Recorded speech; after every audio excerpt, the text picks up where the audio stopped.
Hi, my name's Jason, and I used to be just a good old average American kid living in upstate New York. There's me. I played baseball, mastered Mortal Kombat, went to the prom, said the Pledge of Allegiance every day, and loved my country. I even lived the dream of every American youth, college. Sure, it was a state school, but it also happened to be a party town. Great times all around, right? Well, sort of. I still had to work hard as a pizza guy to make it. And of course, there was school. I had to figure out the computer graphics programs I was working with, as well as attend classes I didn't care about. I certainly didn't know much about geopolitics. Then 9/11 happened and everything changed.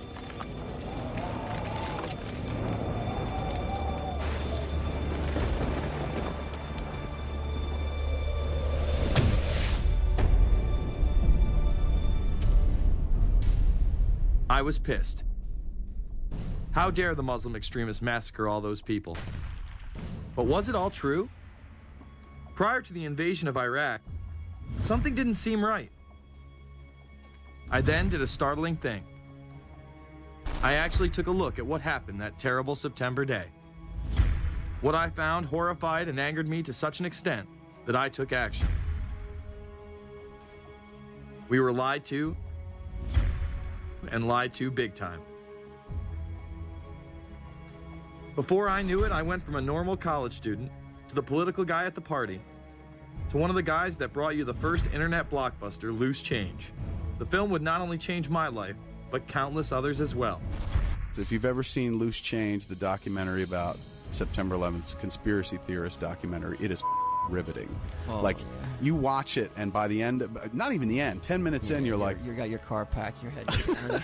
You're just like, oh my God, it's all true. So every place, there's questions coming from this documentary. And you don't have to believe everything in the documentary to still have questions come up. And you look back and you remember what you saw and what you were told, and now you have questions. We got the boogeyman out there.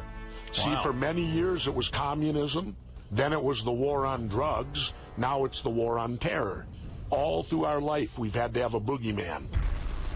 Loose Change took the truth about 9/11 into the mainstream with over 100 million views and allowed me to travel the country and even take on some of my detractors.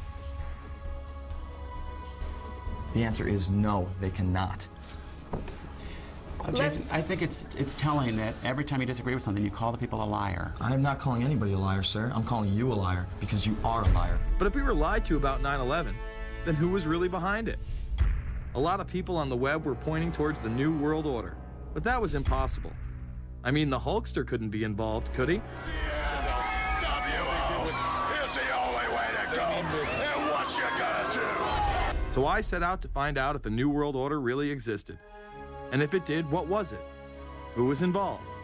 And what were their goals? The very word secrecy is repugnant in a free and open society. And we are, as a people, inherently and historically opposed to secret societies, to secret oaths, and to secret proceedings. For we are opposed around the world by a monolithic and ruthless conspiracy. It is a system which has conscripted vast human and material resources into the building of a tightly knit, highly efficient machine. Its preparations are concealed, not published. Its mistakes are buried, not headlined. Its dissenters are silenced, not praised. No expenditure is questioned, no rumor is printed, no secret is revealed. Some cringe when they hear the term New World Order, despite all of these prominent people using it.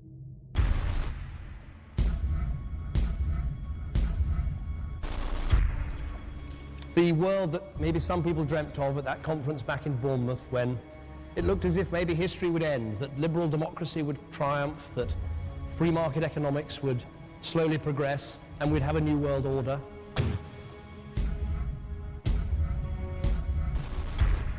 And together they helped to create, were the principal leaders in creating, a new world order and a winning strategy in the Cold War.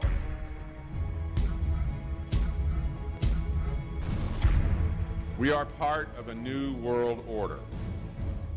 And as the recently departed Admiral William J. Crowe once said, it's long on new and it's short on order.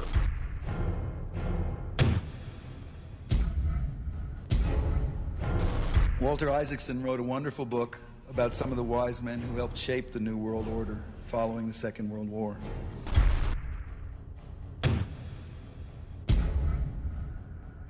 As we devise a way forward in Iraq, I urge the international community to embrace its responsibility for creating that new world order. A new world order based upon collective action.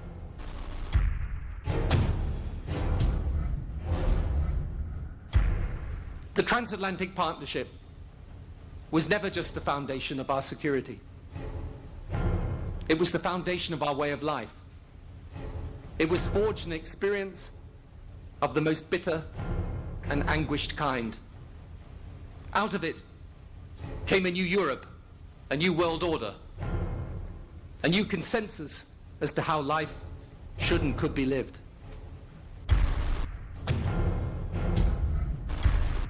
And just like that, it was gone. It was a new world order. That's what President George H. Bush said. Harvard historian Francis Fukuyama pronounced the end of history.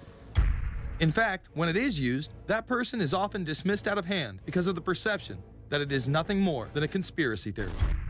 Actually, the idea of global governance and a one world order has been around for centuries, and the term New World Order has been used frequently in recent history. The New World Order means different things to different people, but to those who expect to be in control of it, it means the same thing. It means all the world under their control. They believe that somebody must rule. After all, people are too darn dumb to know how to rule themselves. They figured that that's their role. The first in-depth publication of note was Samuel Zane Batten's work, The New World Order, which was published in 1919. Under the cloak of Christianity, this order speaks of a new world rising and advocates social control over all people and all resources. It promotes a world federation with a world parliament, an international court, and a global police force. Some of its goals are as follows. Community. The danger and loss in crime and degeneracy. The determination to make community life safe, sanitary, wholesome, and moral. Industrial. The disappearance of class distinctions and the solidarity of all interests in the economic process. National. The conception of the nation's welfare as the supreme concern, with the policy that everything shall contribute to this end, and every person must do some useful work. International. The creation of an international mind, with a world consciousness and a world patriotism. The destruction of every arbitrary power that can separately and of its single choice disturb the peace of the world. World government is good, right? It put an end to war. Well, it could put an end to war because you just only have one dictator.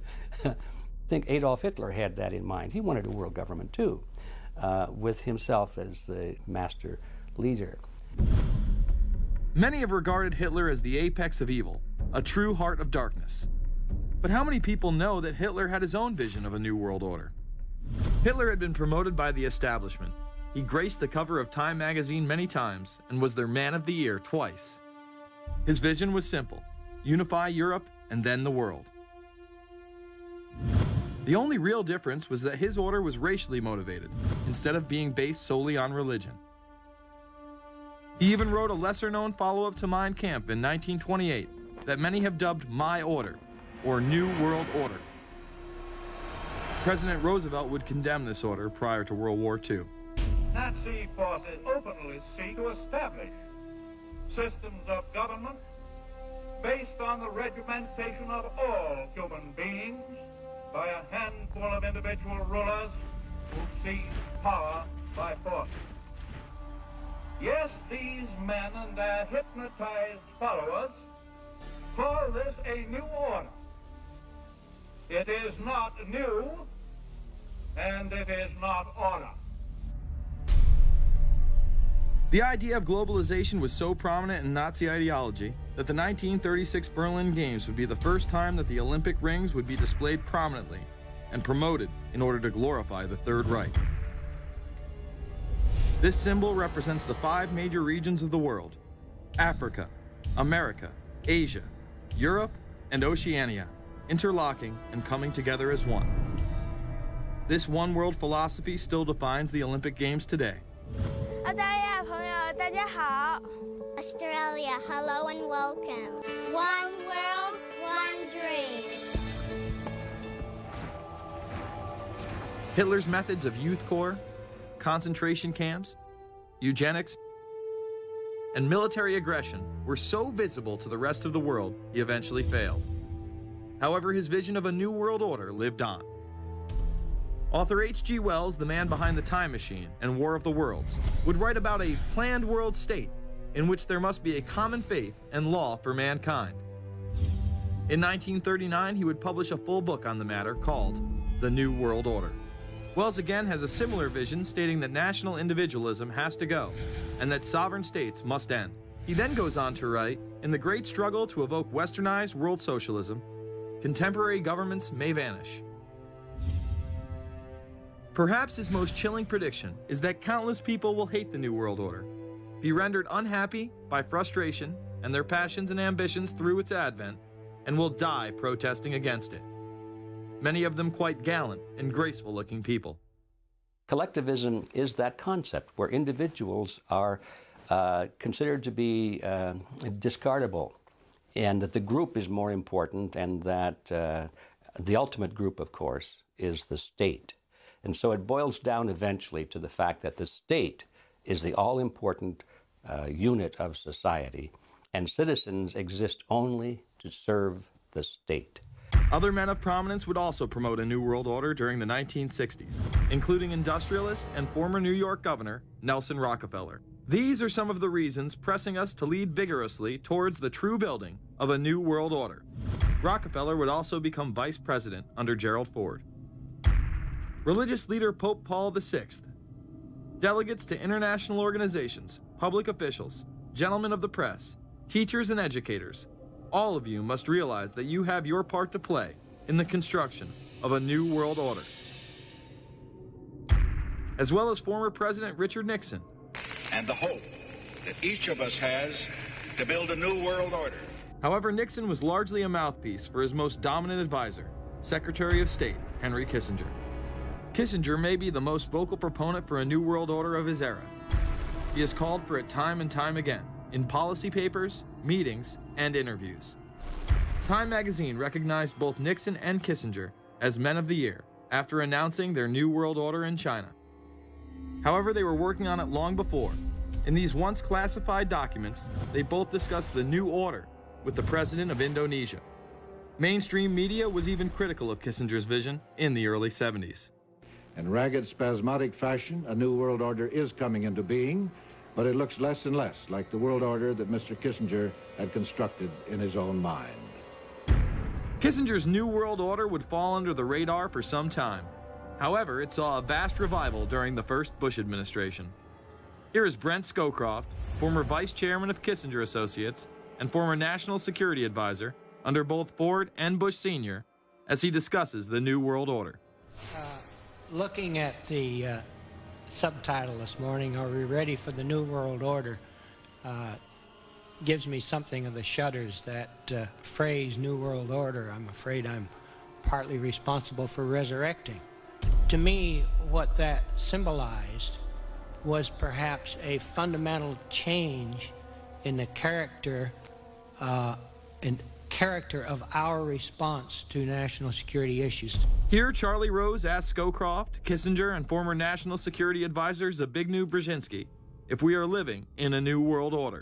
Where are we as we think about this time in American foreign policy? Are we at a special moment which is being redefined?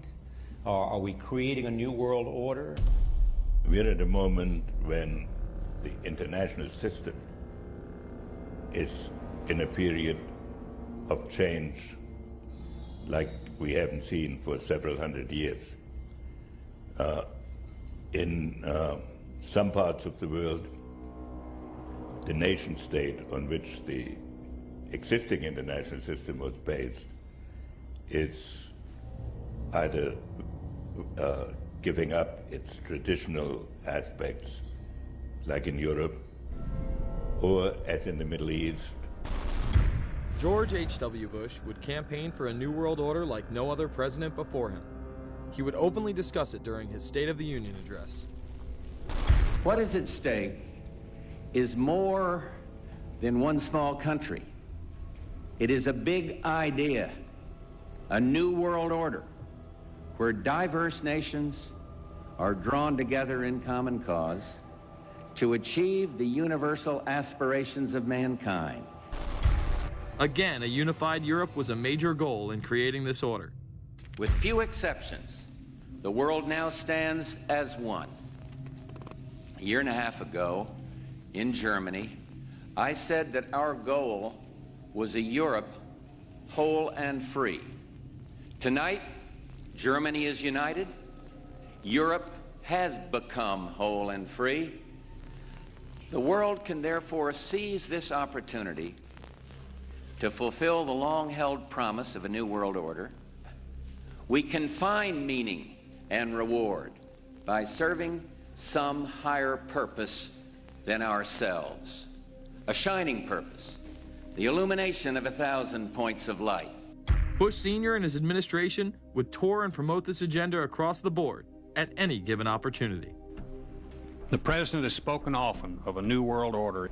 And we have an unprecedented opportunity to build a new era of peace and prosperity here and abroad, to build a new world order. It's my understanding, I think, that the President, and I don't know the context of how it came up in his speech last night in New York, said that China must be a part of the new world order. Guess I would like to ask you how you envision China fitting into the new world order. It is a country that we are going to have relationships with by virtue of its geopolitical importance. American officials say breaking down regional and national barriers to the flow of goods and services would represent a spectacular benefit to economies around the world. We are building a new world order. Bush would actually make a commencement address at Maxwell Air Force Base declaring the birth of this order. And that's why I wanted to speak to you today about the new world taking shape around us, about the prospects for a new world order now within our reach. In the coming weeks, I'll be talking in some detail about the possibility of a new world order emerging after the Cold War. But today, I want to discuss another aspect of that order. You see, as the Cold War drew to an end, we saw the possibilities of a new order in which nations work together. It refers to new ways of working with other nations to deter aggression and to achieve stability. As old threats recede, new threats emerge. The quest for the new world order is in part a challenge to keep the dangers of disorder at bay. We must build on the successes of Desert Storm to give new shape and momentum to this new world order. Only when this transformation is complete will we be able to take full measure of the opportunities presented by this new and evolving world order. The new world order really is a tool for addressing a new world of possibilities. This order gains its mission and shape not just from shared interests, but from shared ideals. After the Gulf War had ended, Bush was so obsessed with the idea of a new world order that he had a series of Glocks imprinted with the term that he would give to members of his administration, including Colin Powell, Brent Scowcroft, Dick Cheney, and General Norman Schwarzkopf. Cheney would even approve policy papers regarding the New World Order. Defense Secretary Dick Cheney has approved a revised draft of a policy document on the New World Order. The Pentagon is backing off a controversial earlier draft and has abandoned a one superpower strategy. The final document puts more emphasis on international alliances and organizations. This would become an unprecedented time period for people all over the globe to discuss at length what the New World Order meant to them. People within the media.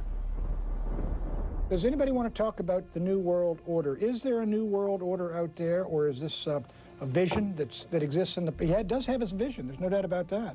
But does that exist in the president's mind, or does it exist out there in reality? This president sees this episode as the first test case, as the first example for the New World Order he is trying to organize. Some people have called it the New World Disorder, and there's a lot of truth to that.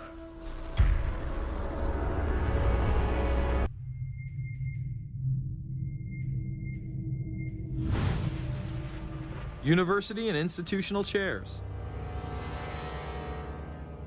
I mean, we're talking a New World Order at Georgetown.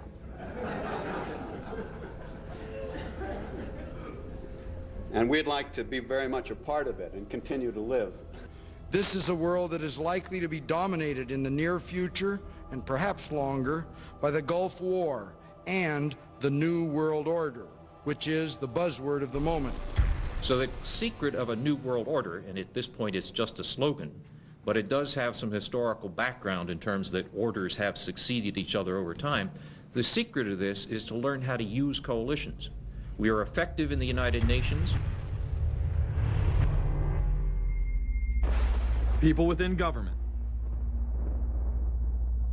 George Bush has invoked a New World Order without enunciating a new American purpose. The president has still failed to articulate clear goals for our nation's foreign policy in this new age.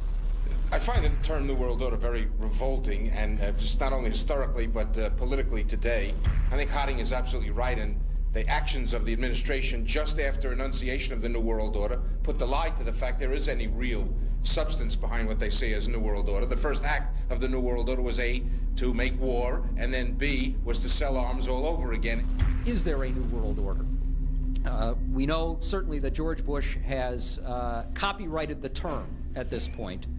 In the aftermath of this war, though, is it an empty vessel into which something will be poured? Is it the appropriate term to use? Is it going to be a New World Order, or will disorder be just as significant in this process as we look ahead? Let's start with Madeline. I think that we have, in fact, kind of had this term thrown at us, and many of us have not liked it, partially because of the previous historical connotation, and partially because I think it doesn't really deal with the way the world ought to be or is at the moment. But we are far from seeing a world order, and I'm not sure that it is in best U.S. interest to have a new world order in which we are the policeman. While many began to become critical of this order, the term began to evaporate into the background.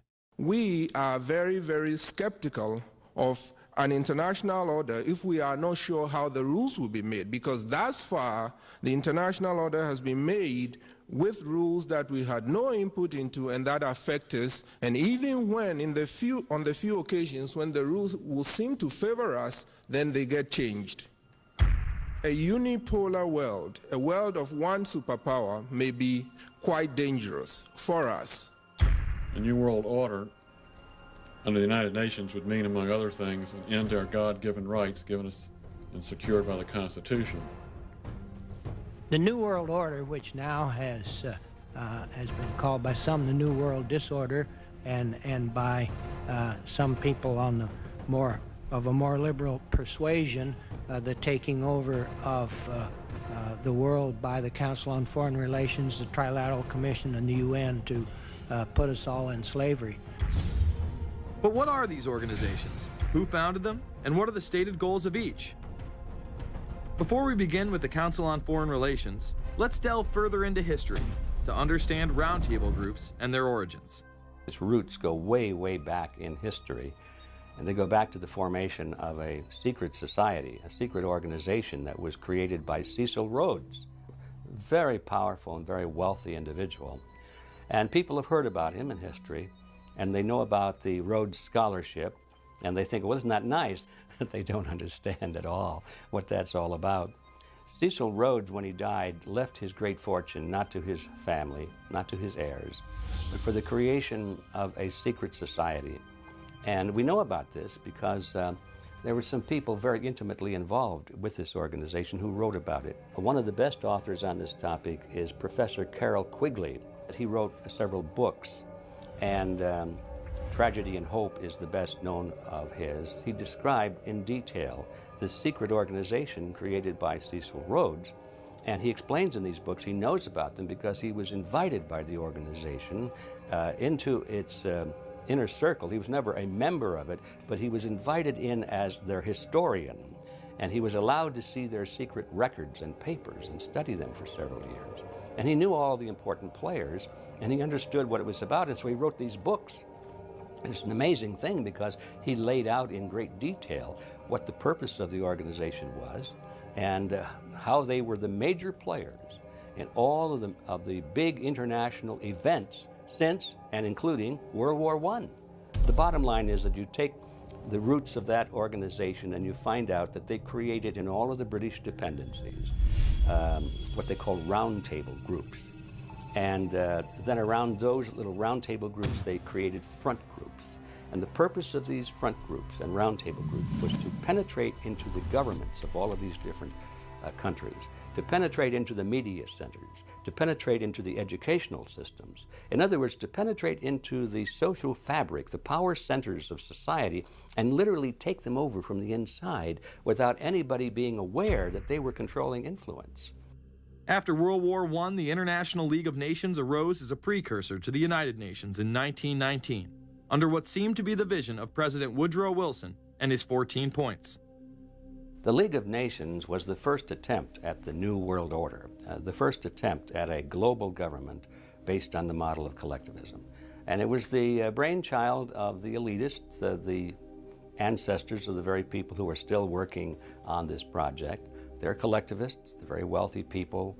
They're the ones in this country who dominated the powerful tax-exempt foundations, like the Carnegie Endowment Fund for International Peace, the Rockefeller Funds, the Ford Foundation, and groups like that. These people were on record, even way back then, that they had to have a new world government, and they dreamed of that being embodied in the League of Nations. And they were solidly behind it.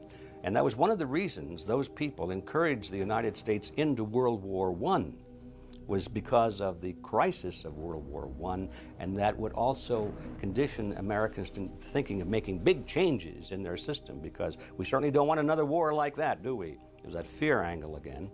And they thought, well, by being in World War I, then we would be a major participant at the table to carve up the world and create a new world government. And that was to be the League of Nations. Well, what happened to it is that the American people didn't really go for it. Wilson was aware of the elite and their control over society. In his book, The New Freedom, published in 1913, he discussed such a group. Since I entered politics, I have chiefly had men's views confided to me privately. Some of the biggest men in the United States, in the field of commerce and manufacture, are afraid of something. They know that there is a power somewhere so organized, so subtle, so watchful, so interlocked, so complete, so pervasive, that they better not speak above their breath when they speak in condemnation of it. Ultimately, this insight did not spare him from becoming yet another puppet of the global elite. You're watching Invisible Empire, A New World Order Defined. I'm Alex Jones, the producer of this film. I have produced 5 of the top 10 films in internet history, whether it's Loose Change Final Cut, Endgame, The Obama Deception, or Fall of the Republic. Yes, we've made informative, well-documented films, but the real credit for the success of these documentaries lies with you, the viewers. My friends, Invisible Empire is so important for people that need a crash course in the history of the ruling class and what this establishment is setting up. Please support the filmmakers so we can make future documentaries. Visit Infowars.com. Purchase the high-quality hard case DVD that has over 30 minutes of expanded extras. Make copies of that because it's the best quality available. Give it to everyone you know. Have public showings, whether it's the library, a local theater, or your home. Get it out to everyone you know. Get a PrisonPlanet.tv membership. Download all my films in high quality. Burn them to disk and give them to everyone in your community. If we expose the globalist, there's no way they can carry out their hellish plan. The destiny of this film is in your hands. You've made our previous films incredible successes. I'm counting on you now. So again, Infowars.com to get the DVD, or call toll-free 888-253-3139, or see them all in incredible high quality at prisonplanet.tv. The ball is in your court. PrisonPlanet.tv is a better tool than ever in the info war. Over 6 years of my radio and TV shows, all my films in super high quality, my book, Paul Watson's book, all there, 15 cents a day. Your support of PrisonPlanet.tv empowers the resistance to unlock minds worldwide. In all of the British dependencies, these organizations, the front groups, were called the Royal Institute for International Affairs. In the United States, they chose a different name. They chose the Council on Foreign Relations, but it held exactly the same relationship to this inner society of Cecil Rhodes. Among the charter members were W. Averill Harriman of Union Banking, then President of the United States Woodrow Wilson's main advisor, Colonel Edward Mendell House, John D. Rockefeller, the founder of Standard Oil, banking mogul J.P. Morgan, and prominent bankster Paul Warburg. Well, the Council on Foreign Relations exists today. It's probably the most powerful single organization in America. Many observers, including myself, believe that it is the hidden government of the United States. These people are not elected to office, and most Americans don't even know who they are. But they are holding all of the important positions in society. There are only about 4,000 of them in the United States, but I don't care what organization you want to look at, whether it's government, or whether it's the universities, or the large media centers, or whatever it is. You look at the people at the tops of those organizations, the owners, the managers, the CEOs, the board of directors, and I'm going to say probably 80 to 90% of the great power centers of America are dominated by just those 4,000 people who are members of the Council on Foreign Relations. Throughout its history, it would contain extremely influential and powerful individuals in finance, business, media, and politics. Former presidents of the United States include Richard Nixon, Gerald Ford, Jimmy Carter, and William Jefferson Clinton.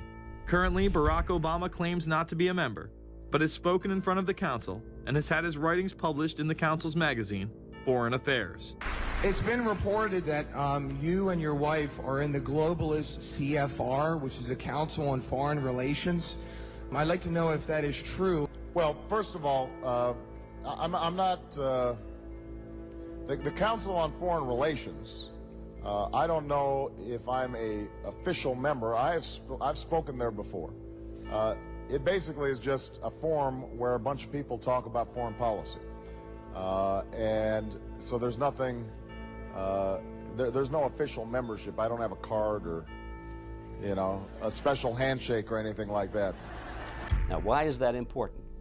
It's important because the avowed purpose of the Council on Foreign Relations is to create a new world order, a global government based on the model of collectivism. And that includes the elimination of the United States as a sovereign nation. That's why it's important. The people running this country are determined to destroy it. The Council was heavily criticized during the 1980s for being an organization hell-bent on destroying national sovereignty in favor of a world government. So many of its members hid their association with the organization. Dick Cheney had this to say in response to a question by David Rockefeller, who became the CFR's youngest director in 1949 and was chairman of the board from 1970 to 1985. He remains an honorary chairman to this day. It's good to be back at the Council on Foreign Relations. As Pete mentioned, I've been a member for a long time and was actually a director for some period of time. I never mentioned that when I was campaigning for re-election back home in Wyoming. Now, you are the president of the Council on Foreign Relations, all right? Yes, sir. You guys toy with countries of the world like toys, don't you? You're like the Illuminati, you're the Masons, you control everything, don't you? That's the rap on you guys. What's so interesting now, though, is who's on the chessboard. The toys, if you will, are a lot more than states. Notice that Mr. Haas does not deny that the CFR has massive control over the geopolitical arena, and instead tries to focus on the separate entities outside of nation-states. Current Secretary of State Hillary Clinton also reveals the importance of the CFR here. But it's good to have an outpost of the council right here down the street from the State Department. We get a lot of advice from the council, so this will mean I won't have as far to go to be told what we should be doing and how we should think about the future. You have these private groups that are run and created by the elite, by the ultra-rich, wealthy families that have been manipulating global markets from behind the scenes for generations. They create these private groups that then feed information to the government, to senators, to congressmen, their recommendations, their policy papers, what they think should happen. And it's fascinating because if you actually read what it is that they're doing, the recommendations that they make, they're very able to get them put in place. Discussions that are going on in these private groups are really talks that should be going on in Senate committees and in the halls of Congress, but they're happening with these ultra-elite groups that are then pushing their propaganda into the political mainstream, and then it's becoming enacted, it's becoming put into law. Still not convinced the CFR is promoting a new world order? Listen to what Leslie Gelb had to say upon leaving the New York Times to chair the organization as its president in 1993. I loved it. Doing a column is a great job. I'm going to an equally great but different job, and in a way a job that caps everything I've been doing in my life, in government and academia and in journalism. I think that's what the Council on Foreign Relations will allow me to do. Well, you know, for example, you had me and 3 or 4 other folks on this show a few months ago to talk about the New World Order, right? Exactly. Right? Bob I talk Hormats about and it, you, exactly. right. I talk about it all the time. New World Order wants a global system where one small central authority of individuals can then dictate a policy that's going to be distributed down to the rest of the world, everywhere, in the smallest little town in the middle of nowhere in some remote country. I now think it's safe to say that the Council is extremely influential on the world stage and openly promote global governance. The Council and the globalists were able to take this agenda to the next level following World War II. The United Nations was born out of the ashes of this conflict. Unlike the League of Nations, the United States not only joined this organization, they championed it. First book I wrote was The Fearful Master, a second look at the United Nations. It was written at a time when it was not popular to be critical of the UN. I mean, the United Nations was viewed by almost everybody as our last best hope for peace. It was a means, we were told, to bring humanity together and put an end to war and live in peace and harmony and promote trade and all of these good things. I wish it were any of those things, but it's not. The original charter for the United Nations was drafted in San Francisco in 1945, and the United States became a permanent member of the Security Council, along with France, the United Kingdom, the Soviet Union, and the Republic of China. The process by which other nations' belief systems could be used to erode and eviscerate our Constitution and Bill of Rights had taken a giant leap forward. The United Nations is one of the most well-known sort of globalization attempts. Its primary goal is to streamline all the governments of the world, to create a global council and to unify all the rules and all the regulations for the world. So it's essentially the precursor and an engine of this new world order. The United Nations is made up of all of the countries of the world, most of which are dictatorships of one kind or another. And you don't take a bunch of dictatorships and put them into a bag and shake it up and come out with a freedom-loving governmental unit. You come out with a global dictatorship. This was the public face of global governance. However, many other organizations have been birthed since. Even more suspect is a private group called the Trilateral Commission. David Rockefeller and Henry Kissinger are among its some 300 influential members. The Trilateral Commission, rich and powerful business and political leaders from Japan, Europe, and North America. The New York-based policy group was formed in 1973 by Chase Manhattan Bank Chairman David Rockefeller. In addition to Rockefeller, there are many other noted American members. Among them, economist Alan Greenspan, former Defense Secretary Harold Brown. George Bush was once a member, but resigned last year before his unsuccessful presidential campaign. Back then, it wasn't politically wise to be aligned with what his party's right wing considered a shadow world government. The United Nations would take over America. The Trilateral Commission would control the world. Just look at its membership, they say. Current and former members include Presidents Clinton, Bush, and Carter.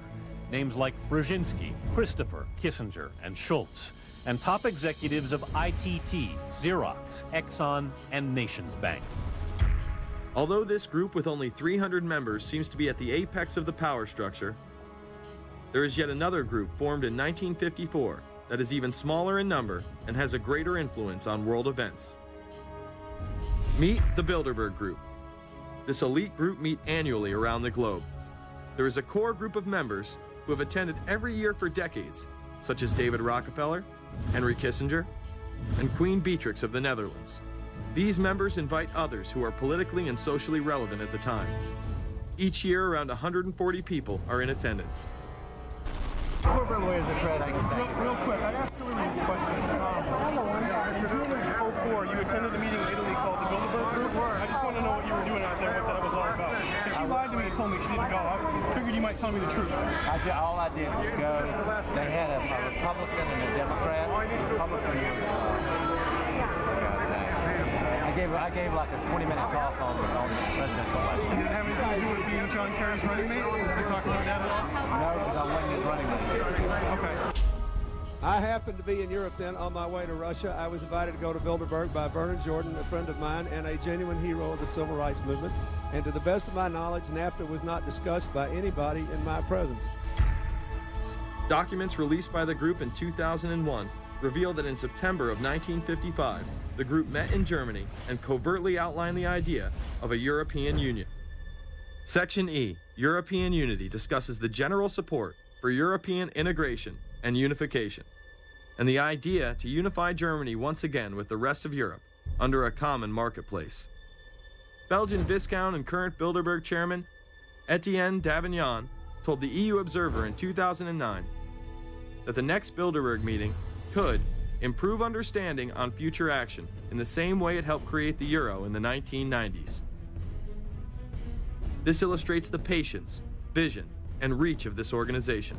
It was able to promote and establish both a European Union and a European currency over the course of just under 40 years, incrementally. One of the things that the elitists discussed back at the turn of the century when they were talking about how do you convert the United States into a collectivist system was the fact that you can't do it quickly.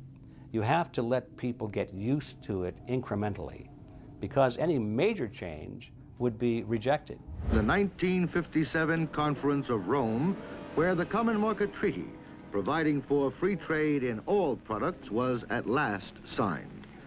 6 nations, France, Germany, Italy, Belgium, Holland, and Luxembourg, agreed to remove all mutual barriers to trade within 12 to 15 years, the embryo of a political union which they proclaimed to be their ultimate objective.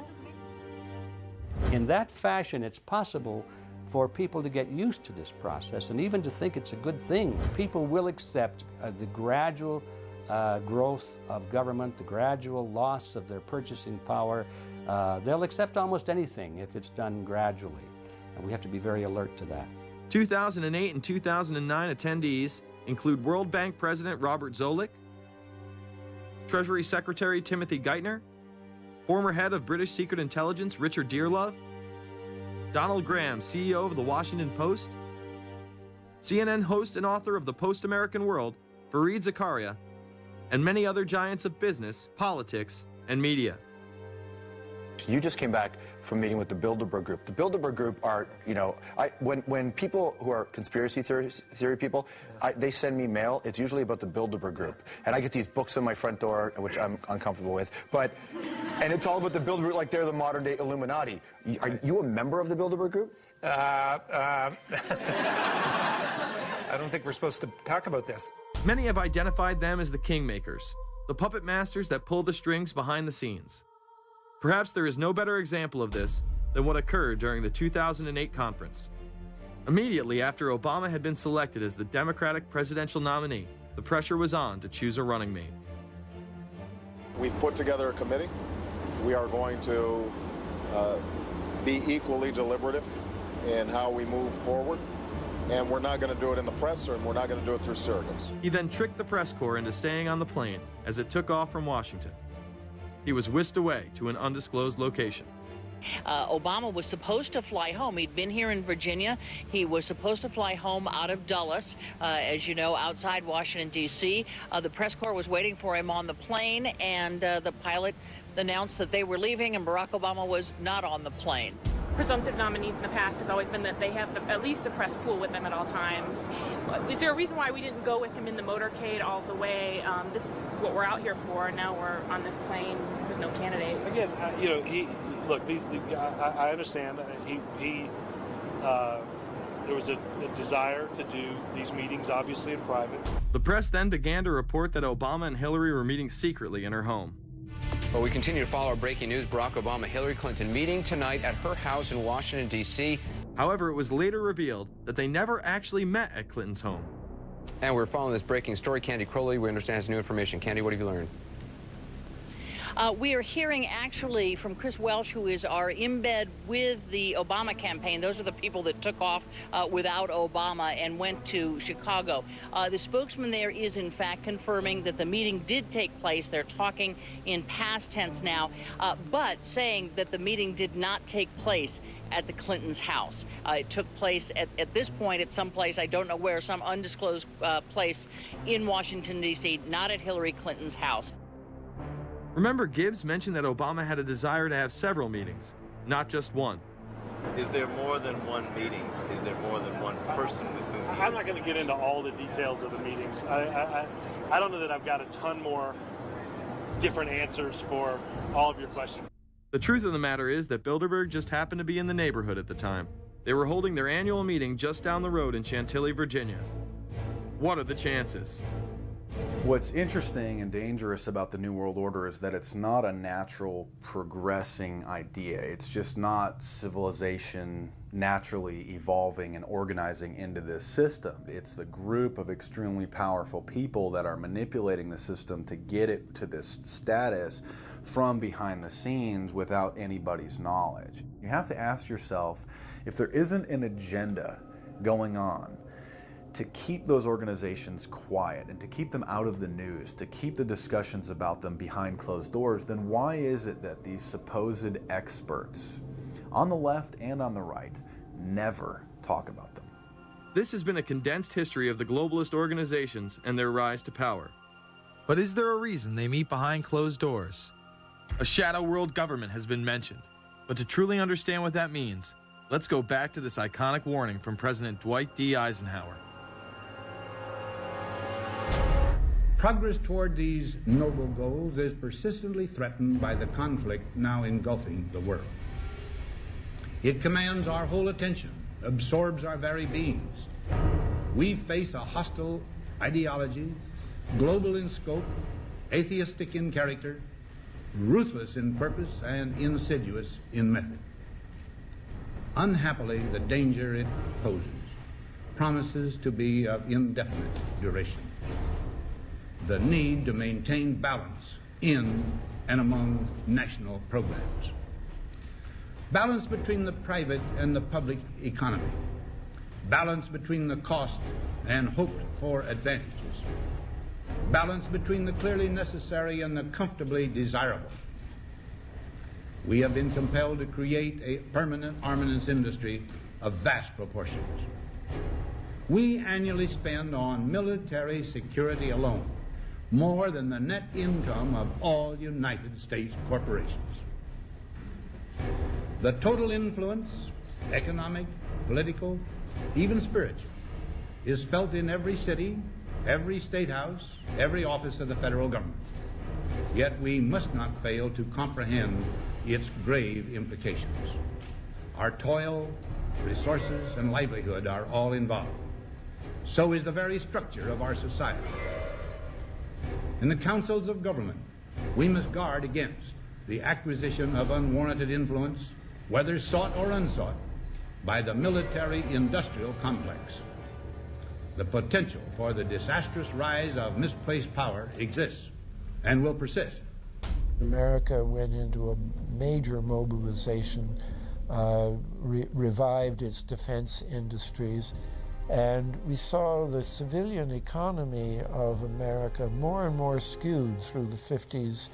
Already in Eisenhower's time, he could see it coming, that you were getting a larger and larger defense military component of the economy, which, unlike the rest of the economy, was very, very centrally organized about lobbying for more and more new weapons. It was the political skills of this military-industrial complex, which I think Eisenhower was really warning us about, and rightly. There is a military-industrial complex. Today, we see a situation where the civilian economy is really in tatters, and most of our civilian production has gone overseas to third world countries. What do we export? Our biggest export practically is garbage, but apart from garbage, we export military equipment. We have a special act which subsidizes, makes it possible for countries abroad to buy our armaments because it's too expensive to produce them for one country only. So we have become a very efficient military-industrial complex, but the civilian economy is only a ghost of what it used to be, and this has terrible consequences for democracy because it means that the power of this lobby is now sort of dominating what goes on in Washington. Through multinational corporations, global intelligence networks, out-of-control banksters, all under the veil of national security and black operations, the global elite have consolidated power on a massive scale over the last several decades. You see, global corporations not only fund and develop large technological and military projects here and abroad, they also own the consumer industry and production, as well as all of the important media. By owning the vast majority of what we hear and see on a daily basis, we have been manipulated on a mass scale as to regards to what we believe and desire, both socially and politically. Edward Bernays, the nephew of world-famous psychoanalyst Sigmund Freud, would study group dynamics and become the father of public relations. He authored the book Propaganda in 1928. In it, he described how to intelligently and consciously manipulate the habits and opinions of the masses within a democratic society. He went on to state that those who harness this unseen mechanism of society constitute an invisible government and are the true ruling power. It is they who pull the wires which control the public mind, who harness old social forces and contrive new ways to bind and guide the world. The average American is distracted, mindless, worried about minuscule things, celebrities, as if it was their own family members. And this is by design, because the powers that be, who own the media, know how our brains work. They know scientifically how the human mind functions. They know about sociology, and they are using the media, and have used the media for decades now, to entertain people with issues that don't really matter. When you have the big news networks covering celebrity issues as if it's the most important thing, it becomes the most important thing. And this is not by accident. This is to keep us out of the way. Because if you're worried about the latest celebrity death, or the latest celebrity couple, or the celebrity breakup, or your sports team having a shot at the Super Bowl or the World Series, there's so much information about those issues that can be discussed that will mesmerize people, and they won't know or care about the real issues that are out there.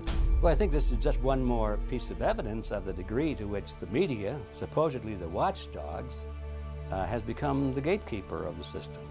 Mainstream media are, first of all, nearly all of them corporations, nearly all of them now publicly held, part of the whole Wall Street financial system that they're supposed to report about objectively, but they can't. They, right now, in October of 2009, they are celebrating the recovery of the biggest banks in New York and saying that the recession is over. Of course, there are a few problems, like foreclosures are going on, unemployment is rising. All of this is affecting the American people, but it's not affecting the financial elite who also control the media. Bernays successfully identified the invisible empire which controlled the minds of men.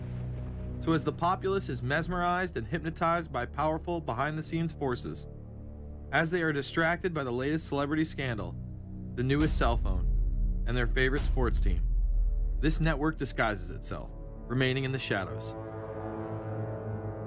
Despite the elite utilizing Bernays' methods, in conjunction with the military-industrial complex they had erected, a modern arm of this organization was exposed in what came to be known as the Iran-Contra scandal. Essentially, black operations were not only caught dealing arms illegally and supporting South American dictators, but also smuggling drugs into the United States. Iran-Contra was really the merging of two different programs. The first one was support for the Contras, who were, let's face it, a force of terrorists in Nicaragua trying to overthrow the Sandinista government. They were being secretly supported by the CIA, and at the bottom of the whole thing was drugs. Iran-Contra was openly exposed by massive network coverage. How was it that in 3 years, a network Washington set up to run arms to the Contras wound up running cocaine into this country for the most vicious drug cartel in the world? At the same time, we were supposed to be fighting a war against drugs. But by the same token, I also smuggled my share of weapons in exchange for those illegal substances, with the full knowledge and assistance of both the DEA and CIA. Betzner says that in 1983, he flew weapons from Florida to El Salvador and drugs from Colombia to the Bahamas on the way back. In 1984, he says, he flew twice from Florida to Costa Rica and back. We could bring back our own cargo, and they would arrange it, or we could bring back their cargo without ever having to worry about interception, arrest, anything like this, that everything was taken care of. What kind of cargo were you talking about? Drugs. Tolliver says he had 2 meetings with this man, CIA veteran Rafael Quintero.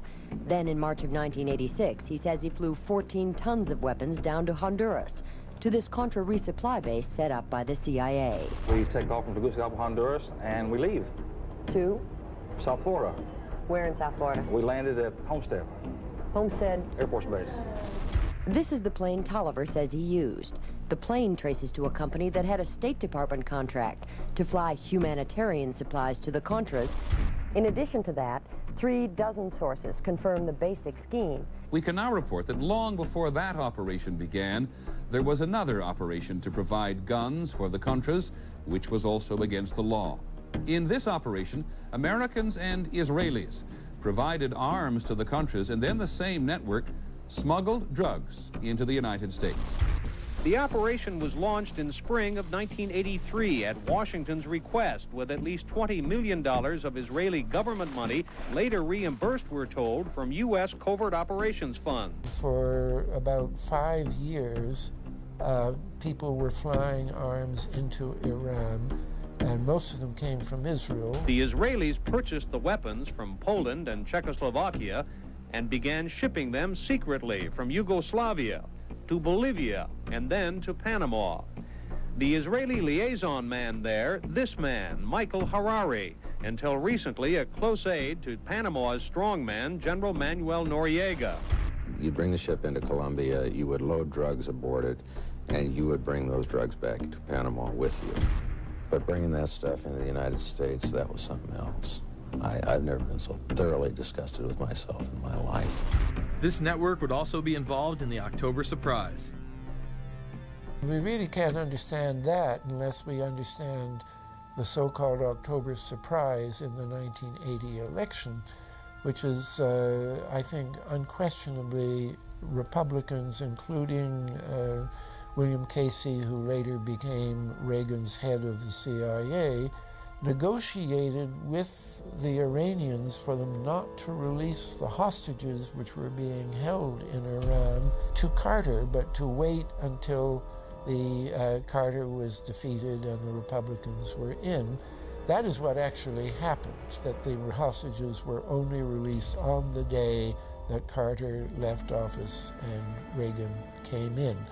Unbelievably, this same network would even be linked to the BCCI banking scandal by journalist Danny Casolaro. Casolaro was probing a conspiracy he called the Octopus, which involved the Iranian hostage crisis, the Iran-Contra affair, with, believe it or not, all funds channeled through BCCI, the international bank charged with everything from money laundering to fraud. BCCI, it's a shadowy international bank linked to terrorists, drug runners, and dictators.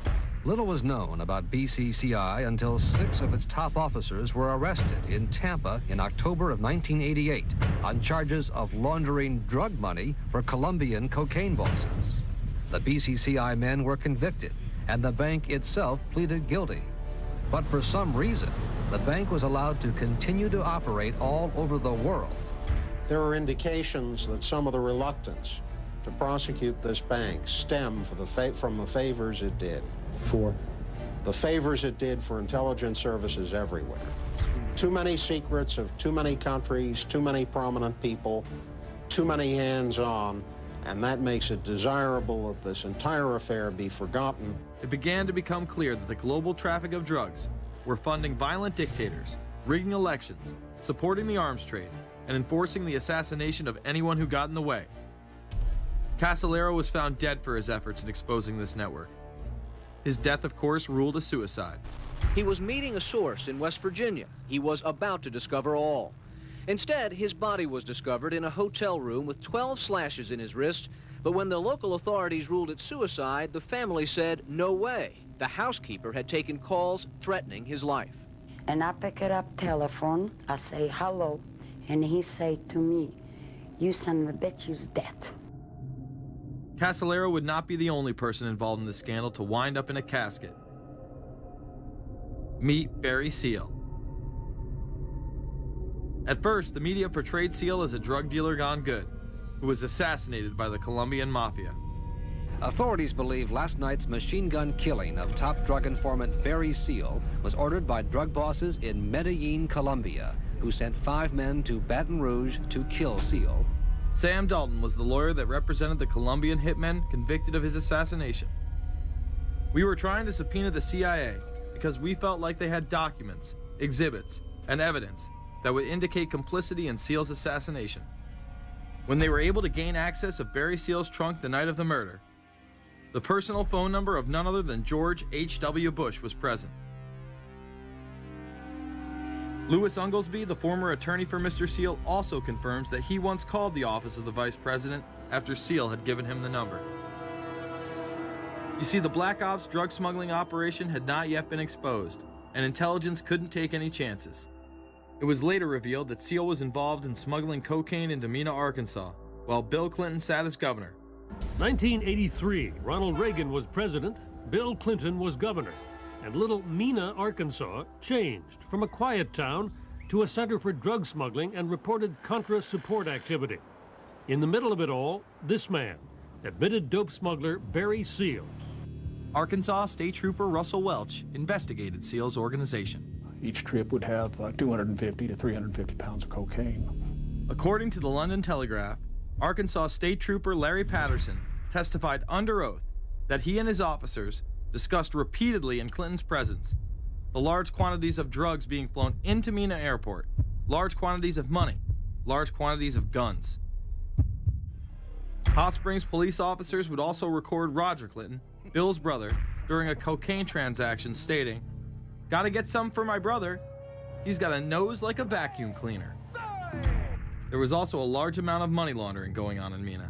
Former IRS agent William Duncan traced some of Seal's drug profits laundered through Mena banks. We had direct testimony from people who were involved in the money laundering operation. We had testimony from people at banks who observed the transactions. What happened when you tried to make this case before a grand jury? I was never asked to present the evidence to a grand jury, ever. This very same network used BCCI to fund the Afghani rebels. The deputy director of the CIA, Richard Kerr, said late today that the CIA did use the Bank of Credit and Commerce International, BCCI, to support CIA activities overseas. Most people still believe that the Soviets had maliciously invaded Afghanistan in order to spread their communist agenda. The Al-Qaeda was essentially a kind of a byproduct of Brzezinski's campaign to embarrass the Soviet Union in Afghanistan. They weren't in Afghanistan at that time. Brzezinski boasted later that he was responsible for drawing them into Afghanistan. And he did this extraordinary interview with Le Nouvel Observateur in France, and they said, but aren't you worried that you've created this whole new force of Al-Qaeda? And he said, oh, what's more important, a few crazed Islamists or the fall of the Berlin Wall? And they said, but you know, is there no danger? Aren't they dangerous? And he said, nonsense. He said all this in 1998. So I knew Brzezinski at McGill University. We were students together and took very small classes together. And in some ways he's bright, and in some ways he's kind of nuts. And he had the kind of nuttiness that made him attractive to the Rockefellers. Bin Laden and his network were actually funded by BCCI through U.S. covert operations. Well, the reason I bring it up, if you've ever heard any of our call-in shows, you know that we have people that think about the conspiracy theories of people like you. You would be a poster child for these people because you have served on the board of the Council on Foreign Relations. You helped start the Trilateral Commission, and you've been to the Bilderberger groups. Are people too close in this world, people in business, too close to the governments? Well, you know, there is such a thing as insidious influence. And the question is, how does it operate? Does it involve bribery? And does it involve some sort of psychological domination of individuals? I don't believe in this notion of some sort of secret societies controlling people. But of course, in any political system, there are sort of over-the-table and under-the-table arrangements. Arrangements that involved ruthless, illegal, and immoral activities in order to dominate humanity. Despite all of the evidence that has just been presented, this network would fall down the memory hole, even though 14 convictions were made in the Iran-Contra scandal. The continued cover-up would be made possible by George H.W. Bush. These documents that came forward in the North trial clearly reveal the involvement of the Vice President to a greater degree, I think, than he has acknowledged heretofore. This, of course, did not stop him from pardoning those involved during the twilight of his presidency. Some new reverberations today to President Bush's Christmas Eve surprise, the pardoning of former Defense Secretary Caspar Weinberger and several others in connection with the Iran-Contra allegations. Well, now the special prosecutor says it's the president who needs to explain some things. The real issue is why the notes weren't produced 5 years ago when the congressional investigation and the independent counsel's investigation had requested them. Because high-level political officials scrambled to limit the investigation and establish plausible deniability for the upper echelons of the network, including Bush himself. So who is this guy, and how did he come to power? To understand that, we must first take a look at his father, Prescott. Prescott was born into privilege and became extremely influential in business, intelligence, and politics. He helped establish the CIA out of the Army's Office of Strategic Services with the Dulles brothers, and served as a senator in the state of Connecticut. However, during his time serving as one of the directors of Union Banking Corporation, he was doing business with Nazis. The Bushes have been sort of at the heart of the military-industrial complex since its very beginning, and that Prescott was involved in a firm that actually fronted for Nazi firms in America. In fact, Union Banking and its subsidiaries were seized by the United States government in October of 1942 under the Trading with the Enemy Act. After the war, the assets were returned, a few fines were paid, and it was swept under the rug of forgotten history. These Nazi ties should not be all that shocking, seeing as it has been declassified that the Office of Strategic Services recruited Nazis into its ranks through Project Paperclip in August of 1945. George Bush seemed to follow in his father's footsteps, using Prescott's business connections to move to Texas and get into the oil industry. He would first attain political office as a Texas congressman in 1966, but then lose his bid as a Texas senator in 1970. It was at this time that Nixon appointed Bush as an ambassador to the United Nations. According to official accounts, Bush then began work with the CIA as its director in 1976. Evidence suggests that Mr. Bush and the CIA actually had a much longer-standing relationship. There are indications that he had relations to the CIA before. There's a very strange memo, and the name's George Bush. And when this was published, there was a lot of fuzzing of the issues, but given George H.W. Bush's strong connections with the Cuban community, I think there is a good chance that it was the George Bush we know, so that he did have a CIA connection. Bush left the CIA just under a year after his appointment. He is credited with restoring the agency's morale, as its image was being shattered by the Church Committee's revelations of the CIA's unauthorized activities involving assassinations and corruption.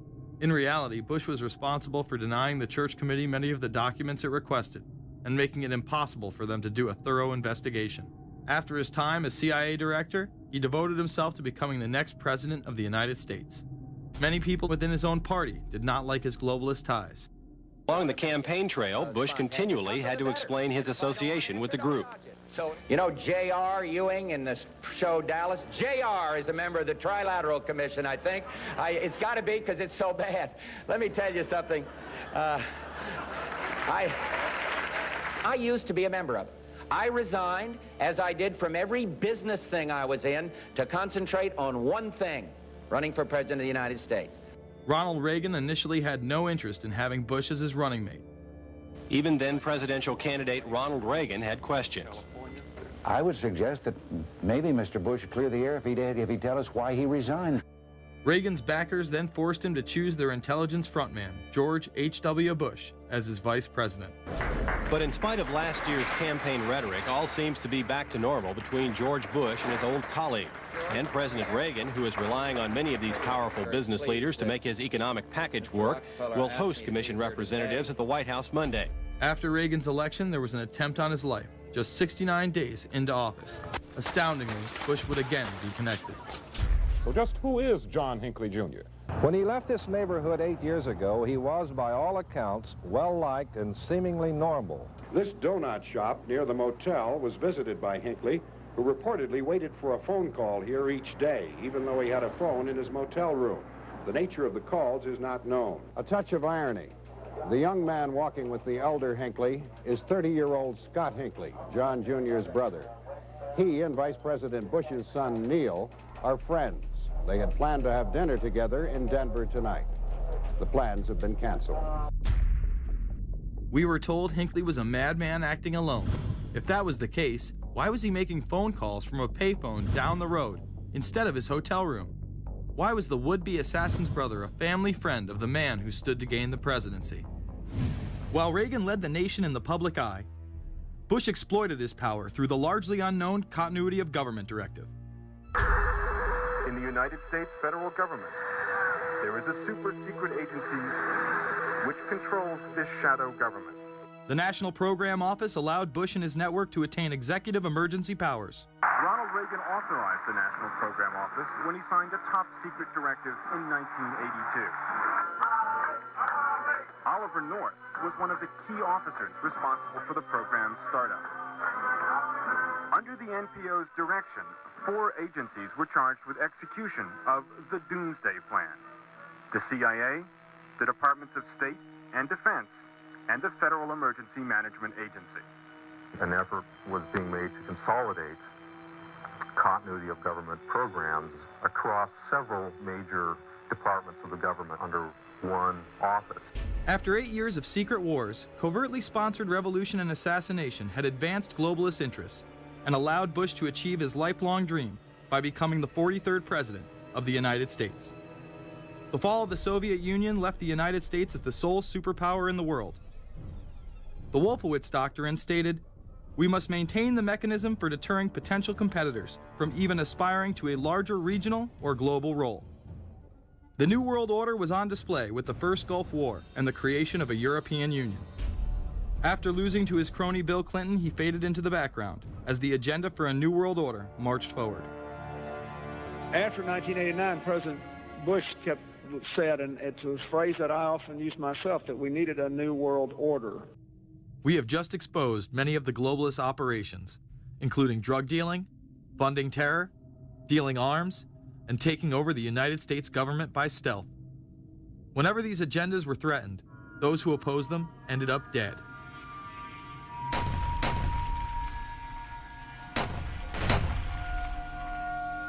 We've got some difficult days ahead,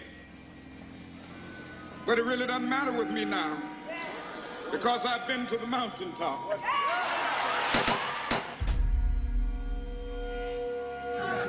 My thanks to all of you, and now it's on to Chicago, and let's win there. Thank you very much. Gave a paper about all three of the big assassinations in the 60s, which was John F. Kennedy, Bobby Kennedy, and Martin Luther King. And there are certain common denominators. I call these events deep events. We've become accustomed to the idea that every now and then something is going to happen, and we just know from the beginning we're not going to get to the bottom of it. And the more they happen, the more reconciled we've become to this state of affairs. In 1978, the House Select Committee on Assassinations could not ignore there was a conspiracy in regards to the assassination of John F. Kennedy and Martin Luther King Jr. Good evening. A congressional committee has concluded that President John Kennedy and civil rights leader Martin Luther King Jr., both of them, were probably killed as the result of conspiracies. The House Assassinations Committee wound up its 2-year study by recommending that the Justice Department look into both cases. In the assassination of Dr. Martin Luther King, the committee concluded the likelihood of conspiracy. The committee's summary of findings says President Kennedy was probably assassinated as a result of a conspiracy, that its evidence establishes a high probability that 2 gunmen fired at the motorcade. The committee concluded that President Kennedy did not receive adequate Secret Service protection in Dallas, that the CIA was deficient in sharing information before and after, that the Justice Department and Warren Commission failed to pursue possible conspiracies and made their conclusions too definite. There seems to be no debate that the CIA and Secret Service were involved in the assassination, as you can clearly see 2 Secret Service agents being taken away from their positions at the back of Kennedy's vehicle just moments before the assassination. And no matter what you believe about Oswald, it has now been declassified that Oswald was trained by the CIA in 1957 under the cover of the Office of Naval Intelligence. These political assassinations continue to this day. The 11-person jury in the inquest must decide if these stills, never before seen of Diana in the Mercedes and then the crash, are the frantic moments after a tragic accident or the aftermath of a calculated murder. Mr. Al-Fayed? Mohammed Al-Fayed, Dodi's father, has long since made up his mind. I believe that my son and Princess Diana have been murdered by the royal family. He claims Diana was pregnant and about to announce her engagement to his son, an embarrassment so great, he says, that Prince Philip commissioned British Secret Service to kill the couple. Assassination is an option when the ruling class can identify an enemy who cannot be compromised. But how do they bend the population's will to do their bidding? Well, the false flag operation is one in which the attacker carries the flag of someone else. It's usually a military operation, and the purpose, of course, is to create the impression that the attacker is someone else. They want to create negative public opinion against the nation whose flag was being used. Or they may even not use a flag at all. This sort of thing is done all the time, and it's certainly not unique in history. I think we've been seeing a lot of it lately.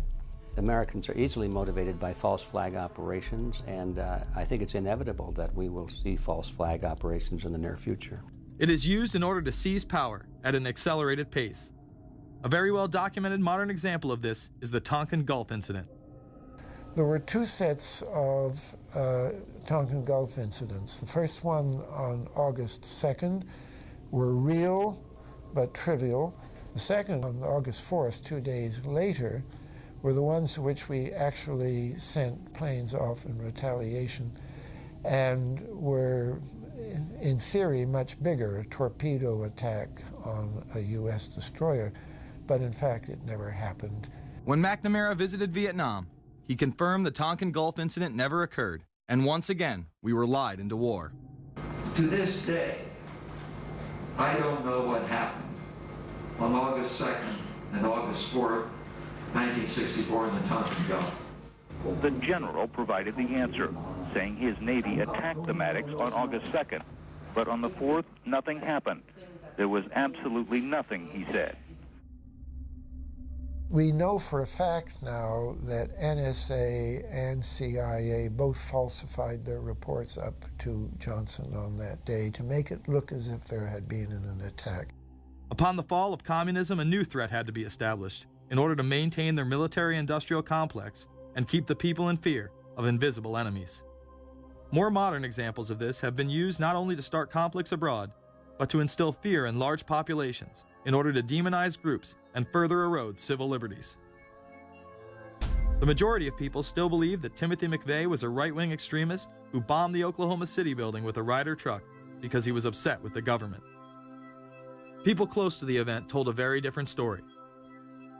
A local congressman believes that convicted bomber Timothy McVeigh and his accused co-conspirator Terry Nichols are not the only ones involved. The Oklahoma State Representative Charles Key produced a videotape featuring witnesses who claim to have seen Timothy McVeigh with another man the morning of the bombing. He was wearing a ball cap. Timothy McVeigh had his on backwards, which just like this. It was on his head. The other gentleman had his on like this. In fact, the FBI had actively pursued John Doe No. 2 in its initial investigation, then denied his existence altogether. There were also multiple reports that explosives were found inside the Murrah building.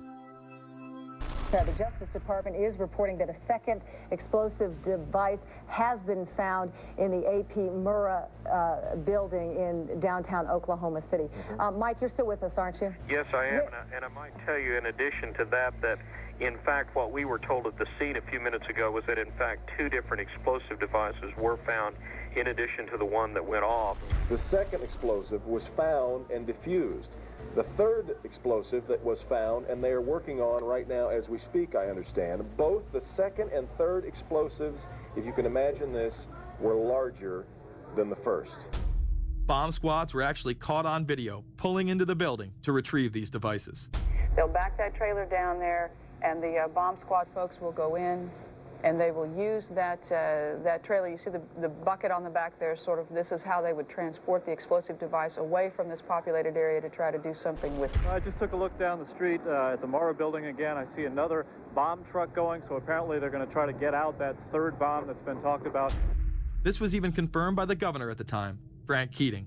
One device was deactivated. Apparently there's another device, and obviously whatever did the damage to the Murrah building was a tremendous, very sophisticated explosive device. Members of the ATF who would have normally been in the building were tipped off prior to the bombing. He saw what appeared to be a police bomb squad truck near the Murrah building 2 hours before the blast. It had a shield on the side of the door, and it said bomb disposal or bomb squad below it, and I really found that interesting. Another witness who spoke to ABC News on the condition of anonymity will tell the grand jury tomorrow he was told by an ATF official agents working in the building had been warned in advance not to come to work. He just came out and told me that the ATF wasn't in the building that day. They'd been tipped by their pagers not to come to work, which I was flabbergasted. McVeigh would even claim in a letter written to his sister, which was published by the New York Times, that he was actually recruited for black operations, which included smuggling drugs into the United States, as well as assassinations. One may brush this off as the ravings of a madman. However, McVeigh was filmed at the Camp Grafton military facility in North Dakota on August 3, 1993. McVeigh's official records state that he was discharged over a year prior from the Army Reserve in May of 1992. Perhaps even more interesting is that Camp Grafton was specializing in training troops in explosives and demolitions at the time. When all was said and done, the security tapes reported to have captured the entire thing on video were rounded up and classified. In 2009, they were finally released, and magically none of them caught the bombing. The excuse being they were all having their tapes changed at that exact moment. This event would be labeled domestic extremism, which was used to demonize critics of world government, militias, and create fear within the populace. Muslim extremism seemed to show its ugly face in then unprecedented fashion on February 26, 1993. A truck bomb had gone off in the parking area of the World Trade Center. Luckily, the bombers failed to follow instructions and parked the truck carrying the explosives against the main support column. What is not discussed, however, is the bomb was actually built by an FBI informant under the supervision of the FBI. Ahmed Salam, a former Egyptian army officer who had been doing undercover work for the FBI, was the man who actually built the bomb. When he was told that he would have to use real bomb-making material instead of harmless substitutes, he became suspicious and began taping his conversations with FBI officials. Last winter, the FBI was praised for its speed in cracking the case of the World Trade Center bombing and bringing 4 suspects to trial. Now, there is some evidence that the FBI may have known of the plot in advance through an informant and might even have stopped the bombing that killed 6 people. Notice the media emphasizes that they might have been able to stop it. They then gloss over the fact that the bomb was built by their agent under FBI supervision in conjunction with the district attorney. FBI agents might have been able to prevent last February's deadly explosion at New York's World Trade Center. They discussed secretly substituting harmless powder for the explosives, but they didn't, according to the FBI's own informant, Ahmed Salem. Unbeknownst to the FBI at the time, Salem recorded many of his conversations with his handlers. The actual recording where Salam discusses this with his FBI handler, John Antisev, was released years after the trial. You got paid regularly for good information. I mean, the expenses were a little bit out of the ordinary, and it was really questioned. Don't tell Nancy I told you this. Well, I have to tell her, of course. Well, then if you have to, you have to. Yeah, because, I mean, the lady was being honest, and I was being honest, and everything was submitted with a receipt. Yeah. And now it's questionable. It's not questionable. It's like a little out of ordinary. Okay. You know. All right. I don't think it was. If that's what you think, guys, fine. But I don't think that, because we was start already building the bomb, which is went off in the World Trade Center. It was built by supervision from the Bureau and the GA, and we was all informed about it, and we know that the bomb start to be built. By who? By your confidential informant. What a wonderful, great case. Following the convictions of the Muslims who were too inept to make their own bomb and park the vehicle in the proper area, Salam was pulled into the FBI's witness protection program, where he has never been heard from again. Prior to the largest and most devastating terrorist attack on U.S. soil, the United States was poised as the first truly global superpower. Brzezinski would muse in 1997 that geostrategic success would represent a fitting legacy of America's role as the first, only, and last truly global superpower, and that the only way to mobilize Americans was a truly massive and widely perceived direct external threat. In September of 2000, a neoconservative think tank called the Project for a New American Century echoed Brzezinski's statements, saying the United States is the world's only superpower, combining preeminent military power, global technological leadership, and the world's largest economy. An engine for New World Order ideals, members of PNAC included Dick Cheney, Donald Rumsfeld, Jeb Bush, Scooter Libby, William Kristol, and Paul Wolfowitz. Describing the difficulty in projecting force, they write the process of transformation is likely to be a long one, absent some catastrophic and catalyzing event, like a new Pearl Harbor. This takes us full circle to the September 11th attacks of 2001. In my previous film, Fabled Enemies, I expose in great detail the Saudi Arabian, Pakistani, and Israeli connections in conjunction with this international intelligence operation. In the early 1980s, bin Laden worked with operatives from U.S. intelligence, the Pakistani military, and Arab states. They ran a wide-ranging covert network that recruited and financed Muslim fighters to battle the Soviet army. The hijackers that were trained at U.S. military installations and protected by the FBI and CIA. The military exercises leading up to 9/11, and those that took place as the attacks occurred. Open line. Surveillance, Sergeant Richmond. Sergeant Richmond, Sergeant Life from Cheyenne Mountain Test Control. How are you? I'm doing fine. Okay, I need you to terminate all exercise inputs coming to Cheyenne Mountain at this time. Copy. And stay on loop until I verify that the connectivity is disconnected on the exercise side only. Okay, no, do not do any more inputs on the exercise side and stand by. I got Cheyenne Mountain on the line. Terminating all exercise inputs. So, over if you didn't know that exercise. Oh, yeah. The Black Ops program, Able Danger, and the shadow government involvement. This morning we learned that the Vice President wasn't the only one sent to an undisclosed location on September 11th, that an entire backup government was and is still there and may be there for as long as anyone now at least can imagine. As well as much, much more. The government has lied about 9/11 repeatedly and used it to dominate the Middle East, while creating an evolving police state here, encroaching on civil liberties at home. And of course, building a new world order. There is a chance for the President of the United States to use this disaster to carry out what his father, a phrase his father used, I think, only once, and hasn't been used since, and that is a new world order. We know now that September 11th of 2001 was the beginning of what we might call a new world order. The New World Order that this president's father talked about with such great enthusiasm seems to be high on the agenda of this administration. Under the second Bush administration, massive amounts of civil liberties were openly and brazenly taken away following 9/11. The passage of the Patriot Acts, the Military Commissions Act, and other horrifying anti-constitutional legislation was enabled by the incredible amount of fear generated by the media, all in the name of keeping us safe here at home. The war itself would create huge profits for the military-industrial complex, and the globalists would seize even more power and control over Middle Eastern resources in what they planned to become a Eurasian Union under their control. Although the establishment claimed to be fighting for our freedom abroad, they were destroying our sovereignty by stealth. Expanding on NAFTA, they were able to consolidate power on the domestic front by deindustrializing the United States through CAFTA, the Central American Free Trade Agreement, as well as the SPP, the Securities and Prosperity Partnership. Opponents, however, say the initiative is nothing less than a plan to create a North American Union that would eliminate sovereignty for all three nations. Building on the North American Free Trade Agreement, the NAFTA section of the Commerce Department is busy drafting laws and regulations for a North American Union, a union of Canada, America, and Mexico. The President has attended secret meetings and signed at least 2 agreements under the Security and Prosperity Partnership Program.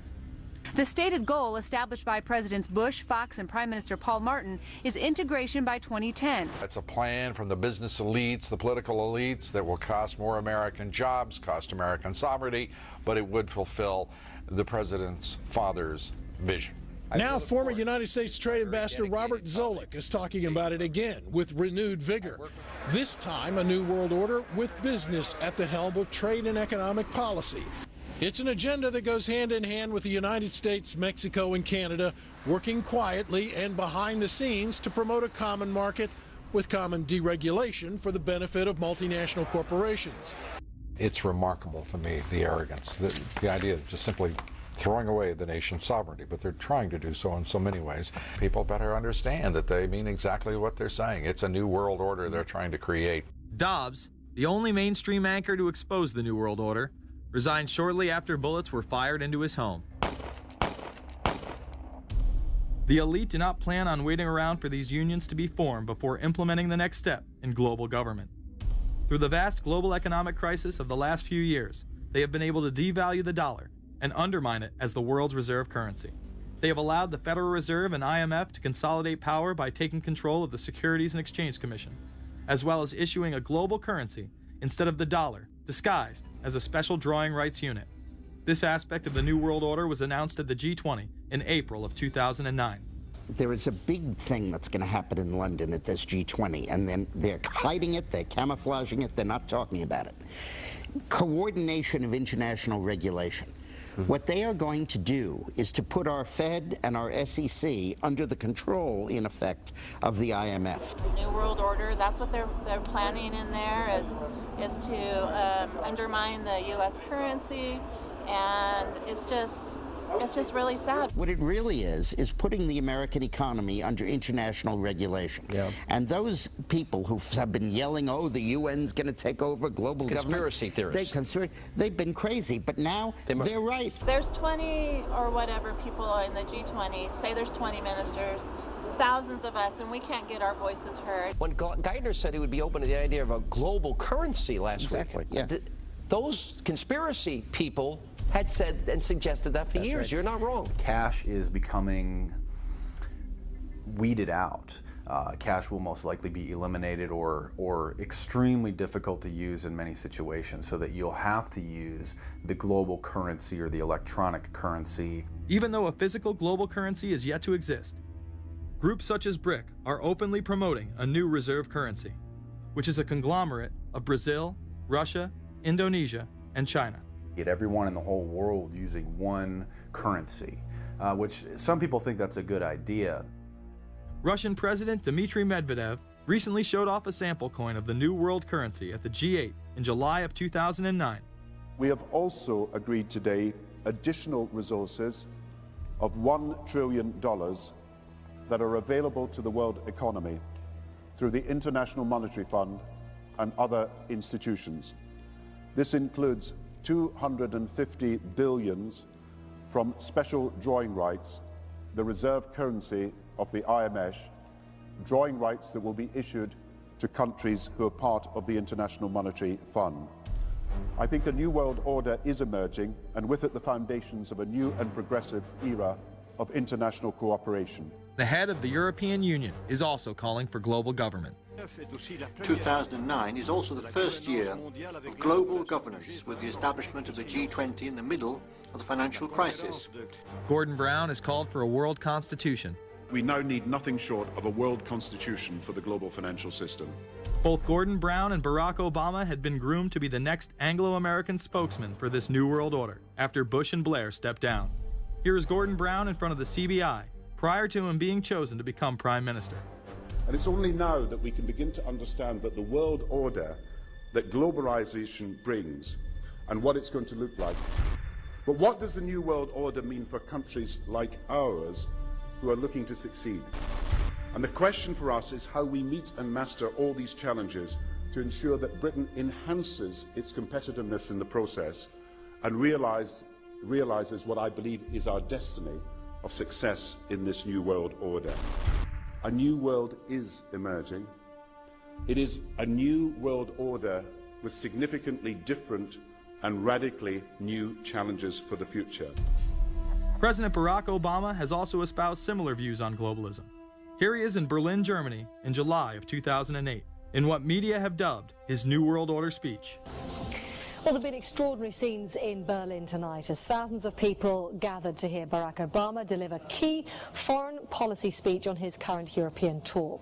The Democratic presidential hopeful laid out his vision for America's place in a new world order. In this new world, such dangerous currents have swept along faster than our efforts to contain them. And that is why we cannot afford to be divided. No one nation, no matter how large or powerful, can defeat such challenges alone. But the burdens of global citizenship continue to bind us together. In this new century, Americans and Europeans alike will be required to do more, not less. Partnership and cooperation among nations is not a choice. It is the only way, the one way, to protect our common security and advance our common humanity. That is why America cannot turn inward. That is why Europe cannot turn inward. America has no better partner than Europe. Now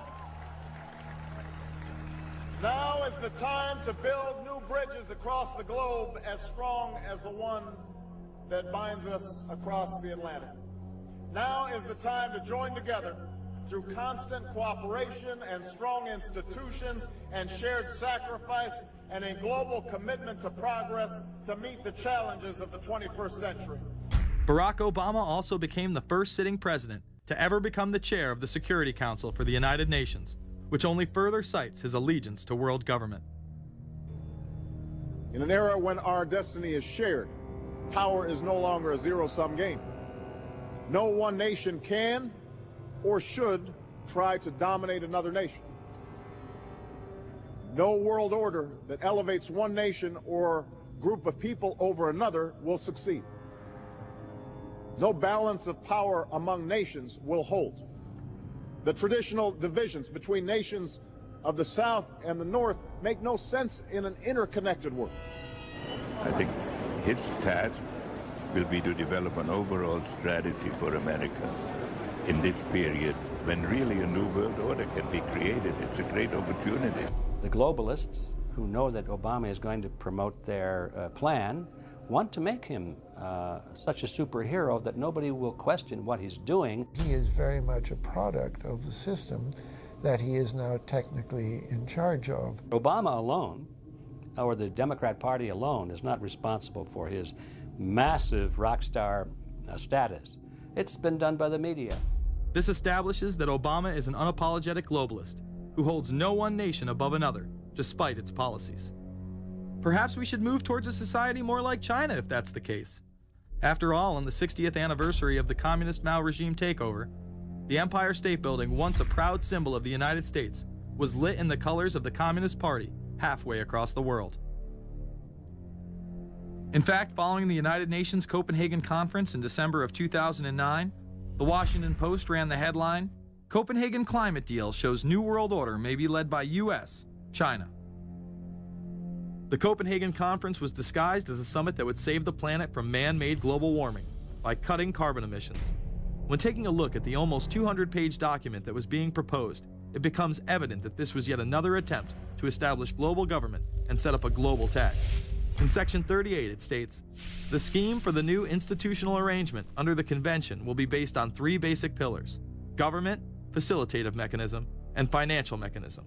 In Section 47, subsection F, it discusses cap-and-trade schemes and carbon taxes and the use of new and existing flexible carbon market mechanisms. These cap-and-trade schemes were just that, a scheme to further transfer the wealth from the poor to the ultra-rich.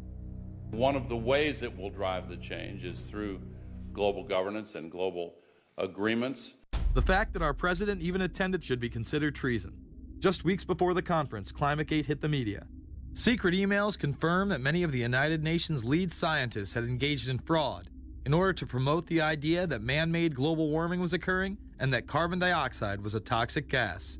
In reality, they admitted the Earth had been cooling for the last decade and that they had destroyed the source data in order to ensure the scientific community would be unable to review their findings.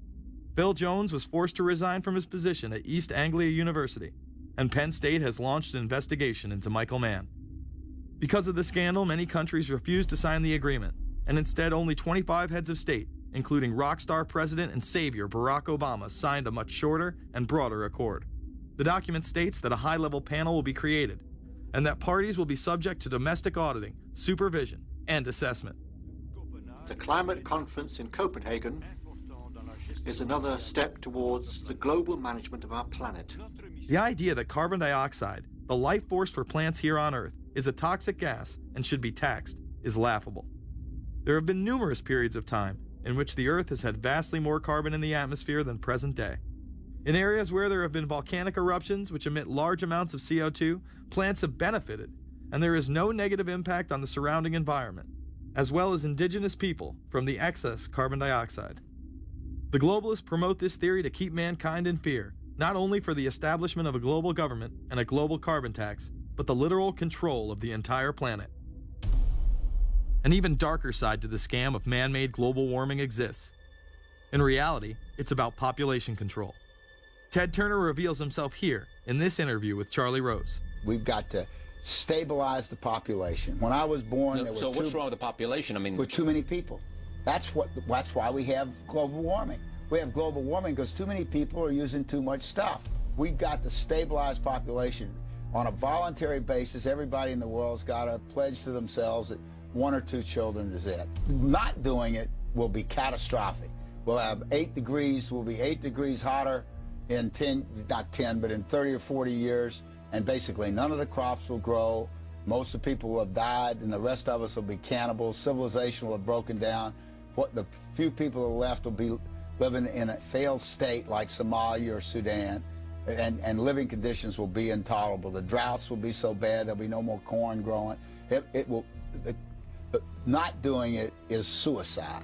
Unbelievably, when Turner met with other globalists, David Rockefeller, Warren Buffett, Bill Gates, Michael Bloomberg, and even Oprah Winfrey to discuss population control, they were portrayed as superheroes. Behind closed doors on this New York campus, a secret gathering of some of the world's most powerful people. Gates, Buffett, Bloomberg, Winfrey. It was like, well, it was like the Super Friends. In the great hall of the Justice League, there are assembled the world's 4 greatest heroes. Together with others at the meeting, including George Soros, Ted Turner, David Rockefeller, they're worth more than $125 billion. The new Superman and Wonder Woman, the super rich friends, not fighting bad guys, but fighting for good nonetheless. Would a superhero call for a one-child policy? Would a superhero call for population control? In a recent interview, he claims that 2 billion people would be ideal. That means 4 billion plus must die to accommodate a man who owns more acreage than anyone else on the planet.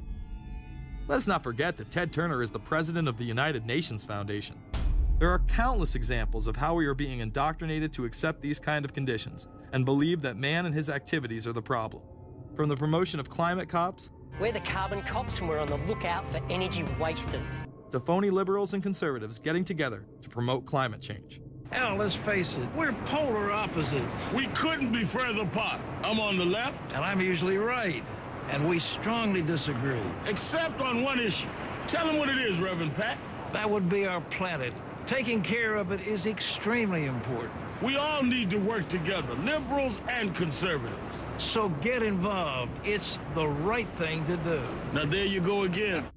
The New World Order will stop at nothing to achieve planetary dominance, whether it be assassination, wars based on lies, and even a phony environmental movement.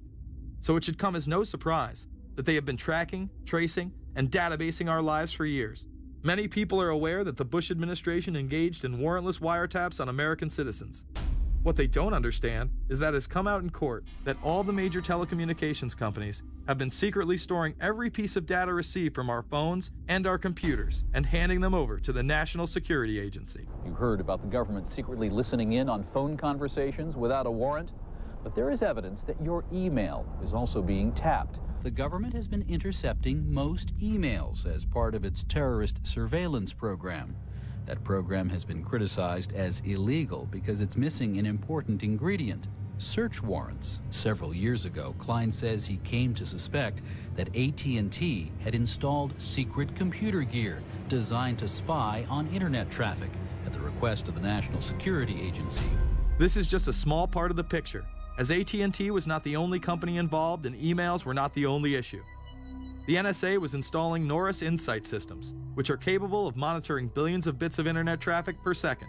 It was also able to monitor any calls trafficked through its system, all websites visited, all instant messaging, and separate types of transaction records. The secret room at AT&T contains gear which enables the government to look at every individual message on the internet and analyze exactly what people are doing. Here's another document. It mentions a company called Norris. Norris makes computer software that can swallow and analyze 10 gigabytes of information every second. That means it could go through all the information in all the books in the Library of Congress in a little over 15 minutes. The documents Klein and others were able to produce were then censored by the NSA. Bankston isn't allowed to talk about the documents in detail. The government has since had them sealed. But he says what is in there boggles the mind. We are talking about a substantial portion of all the communications traffic in the United States. The policies have been shielded by the Obama administration and continue to this day.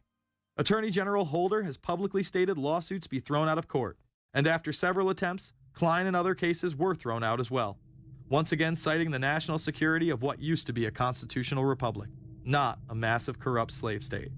Living in the New World Order, when it's close to completion, for the average citizen, for people like you and me, is going to be essentially slavery. We're never going to be able to get ahead. We're never going to be able to amass enough wealth, essentially to retire or to do what we want to do in life. We're going to constantly be working for the man. They're creating essentially a two-class system. So it's going to be an inner ruling elite and then everyone else. And I got news for you. You're everyone else. The New World Order that is currently being built revolves around creating a global technopoly ruled by the elite, in which they dominate and control a severely reduced populace, which they treat as their pets. In the New World Order, the people are the enemy. Internal documents released in March of 2009 reveal that the Department of Homeland Security is targeting citizens who discussed the New World Order, people with a Christian identity or sovereign citizens who argue that the government has gotten away from the intent of the Constitution and are strong states' rights advocates.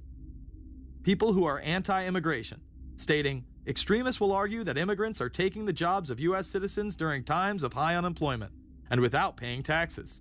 People who oppose the Federal Reserve banking system. People who display constitutional party or libertarian material. People who support Ron Paul. And those who have bumper stickers containing anti-government rhetoric. This document is one of literally thousands that make everyone a possible terrorist. This establishes a pattern of demonizing ordinary citizens while giving draconian powers to the state. You are considered guilty until proven innocent. As technology is developed, separate parts of their command and control system are beta tested around the world. Here at home, Boy Scouts are being trained to take on returning veterans and disarm domestic extremists, while national programs such as City Year are training young people to serve the government. I am change. I am fierce. In the United Kingdom, it has been established there are over 4 million CCTV cameras. That is around 1 camera for every 14 citizens. Their purpose is not to solve crime, as it takes 1,000 CCTV cameras to solve just one crime. It is to create a tattletale society in which everyone is under constant surveillance by the state and those around them. The company Internet Eyes is now paying people to log on to the internet and watch CCTV cameras in real time as they turn in criminals for cash. Families deemed by the state to be unfit in England have now been put under 24-hour CCTV supervision in their homes. This program has plans for 20,000 families in England, which is to double in the next 2 years. Your every move in both your home and the outside world is under constant surveillance by a criminal elite who operate above the law. As we are constantly under the microscope, their activities remain in the shadows.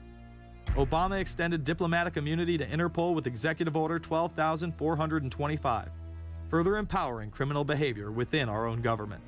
In the Middle East, endless wars will continue. Under the Obama administration, we have sent tens of thousands of more troops into Afghanistan, all while the same network exposed in the Iran-Contra affair discussed earlier controls the opium trade.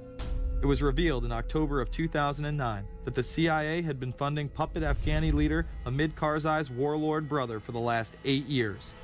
He is the lead opium dealer in the region. It seems the same cartel that was dealing drugs in the 80s and 90s never stopped. After all, how else could the government fund black operation programs across the board?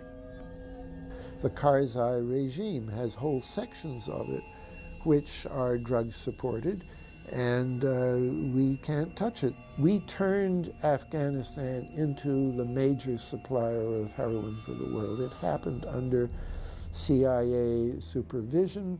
This continues while many of the Taliban are literally on U.S. payrolls. Is there a possibility that we have Taliban employees?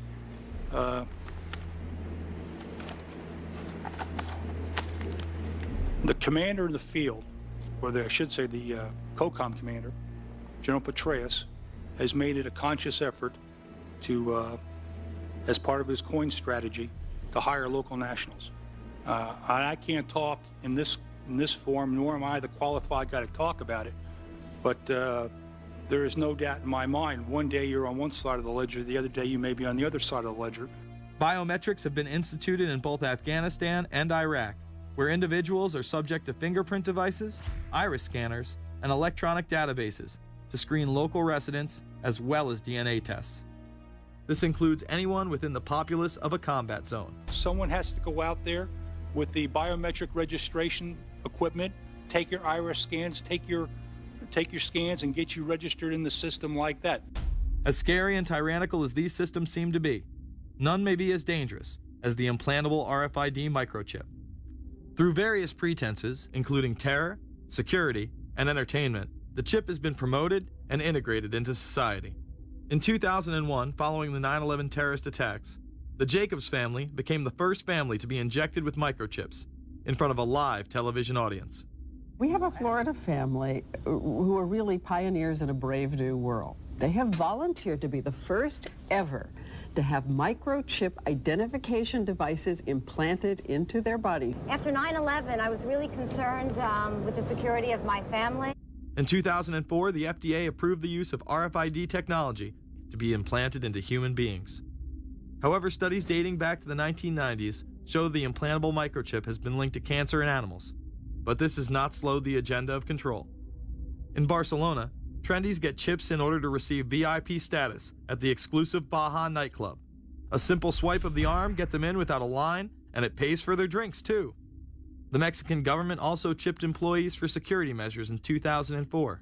We were interested today to hear that more than 100 law enforcement officials in Mexico are having microchips implanted in their arms. The chips allow a person to be scanned, sort of like a cereal box at the supermarket checkout. Mexico's Attorney General and 160 of his deputies have had microchips implanted in their arms. It is to provide access, said the Attorney General, to the right people in exclusive areas. Today, aside from being promoted as a device that can save your life by storing all of your medical information in it, it is being promoted as the next generation tool for video gaming. Sega developer Yu Suzuki plans on developing gaming technology using implantable RFIDs. He states, people that have some sort of chips in their bodies, to be able to keep track of vital signs, so it doesn't have to be a scary thing.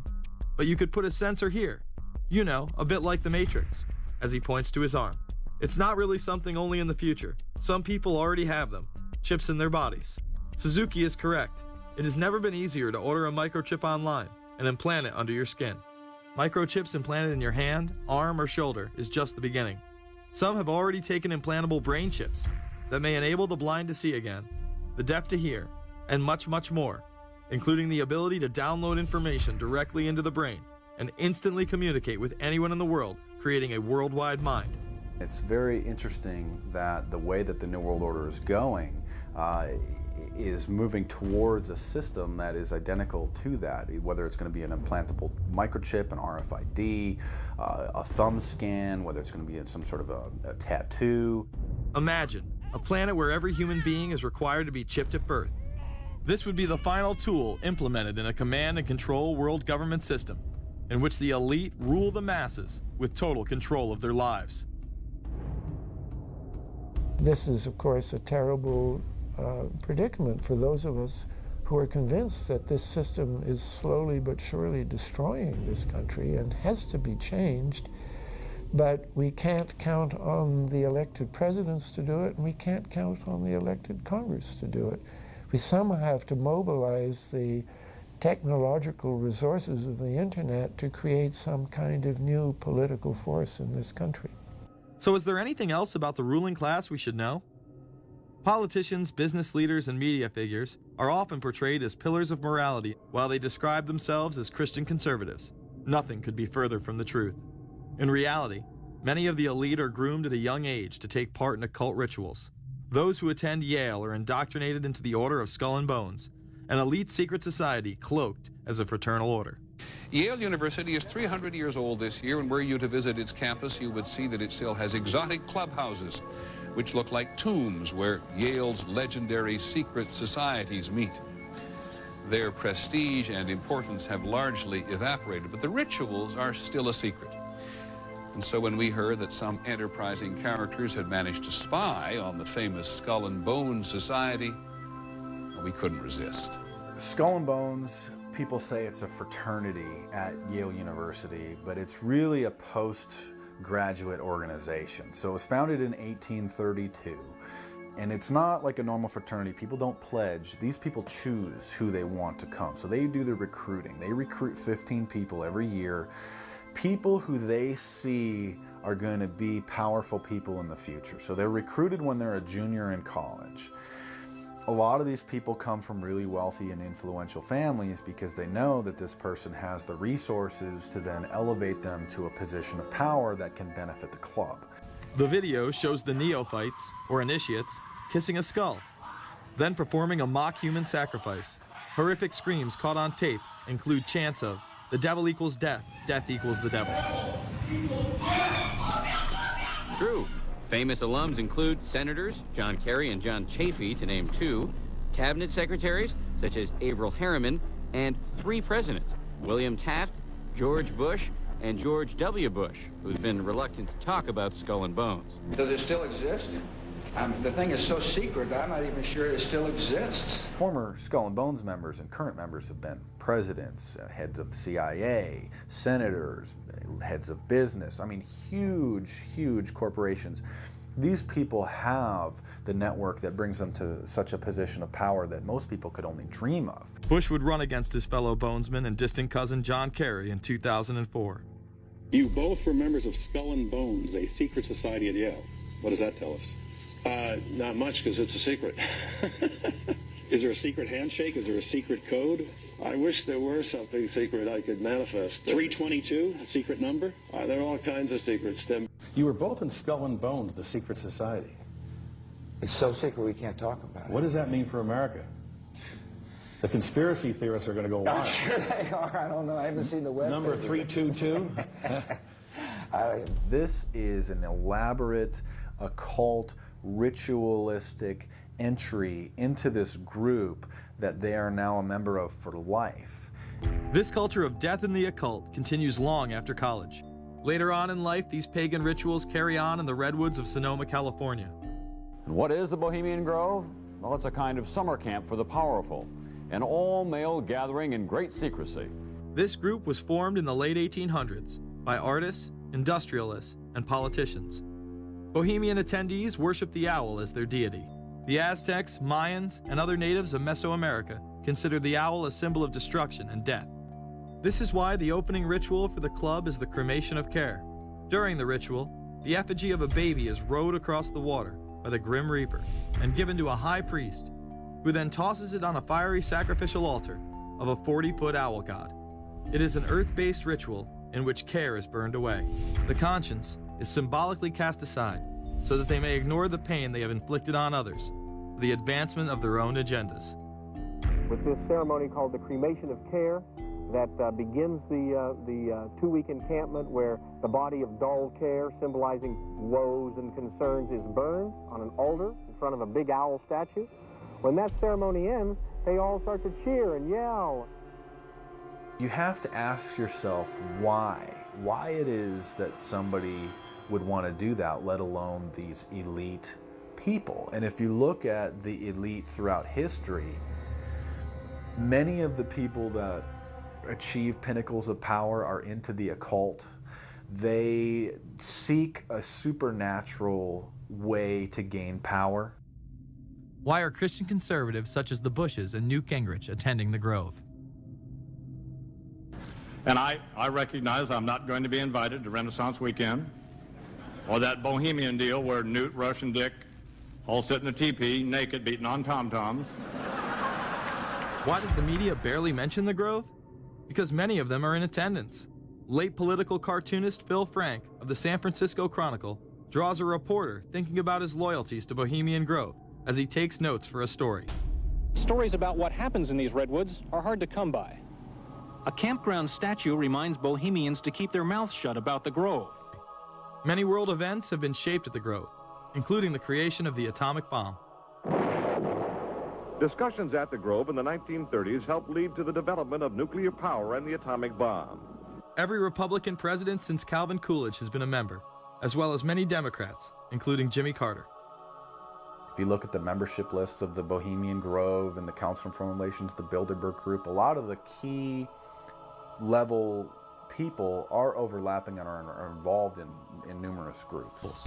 In addition to pagan rituals that take place there, This all-male club also deals with darker themes through the plays Montezuma, which feature Aztec human sacrifice, and Faust, which feature Mephisto. Some of these plays are disturbingly flamboyant.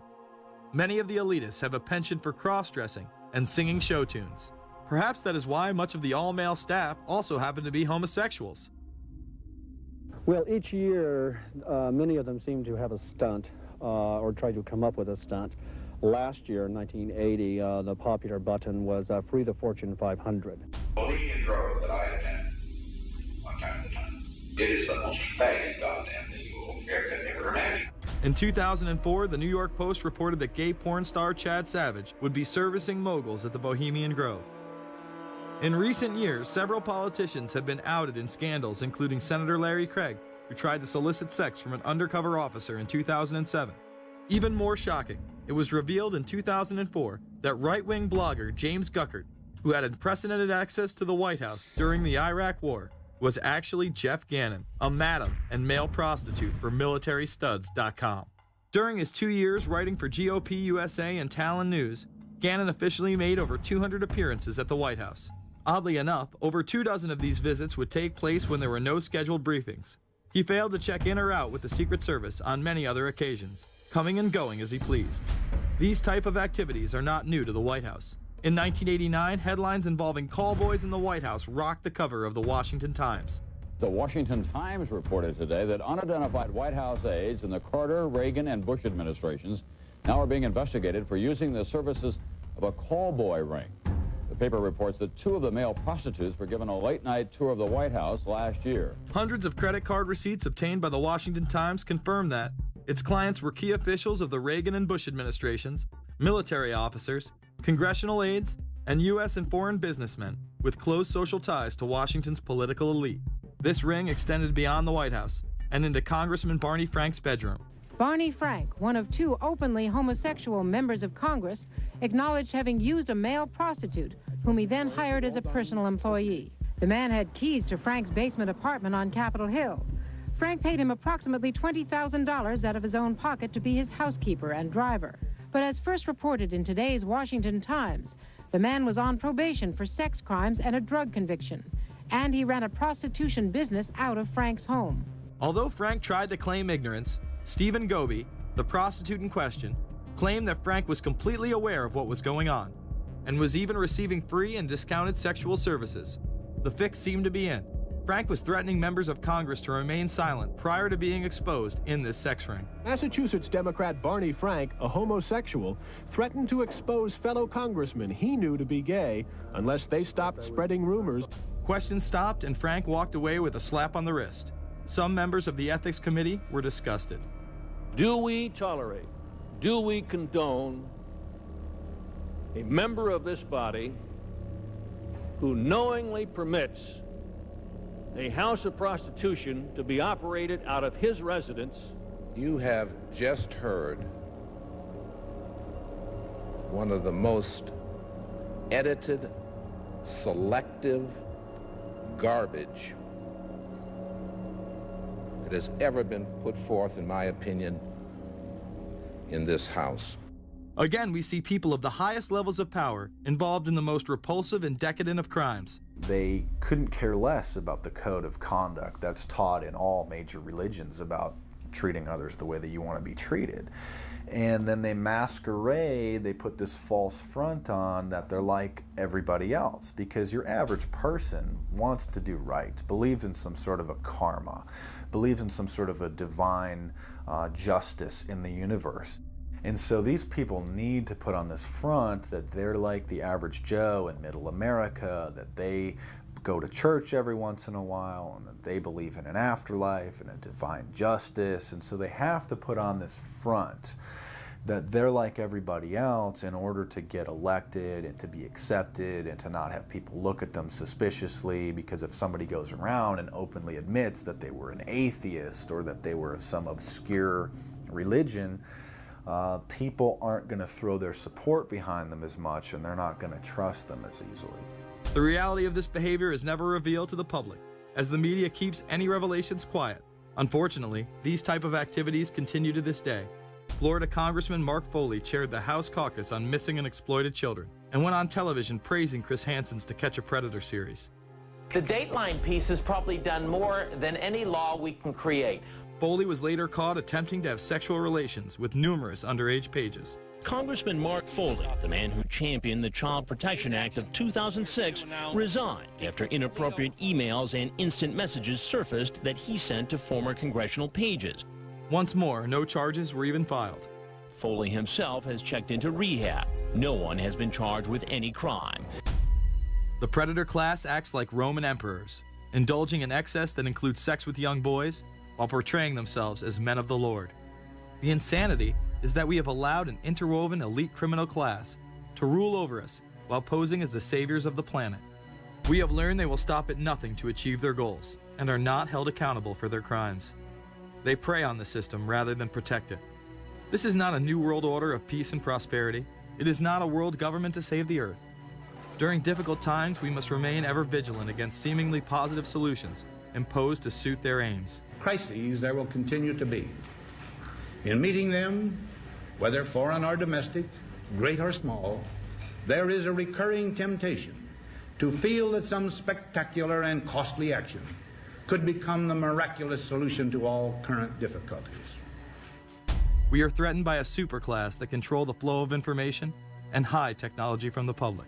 The prospect of domination of the nation's scholars by federal employment, project allocations, and the power of money is ever present and is gravely to be regarded. We must also be alert to the equal and opposite danger that public policy could itself become the captive of a scientific, technological elite. It is time to put down the remote control, to turn off your Xbox, and start paying attention. It is time to step away from everyday luxuries and pop culture and take action against a monolithic, concentrated evil in order to save what's left of humanity. We must now trade in our apathy for action in order to defeat this invisible empire.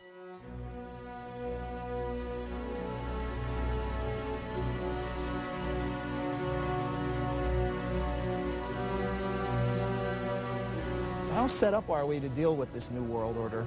I think we're going to hear a lot about that today. Let's take the New World Order. It's an interesting phrase. I've been thinking a little bit about the structure of the world, right? The New World Order, as everybody says. The peace could yield to the pernicious New World Order. The New World Order. The New World Order. The New World Order. The New World Order. This New World Order. Stay fixed on your goal of imposing the New World Order.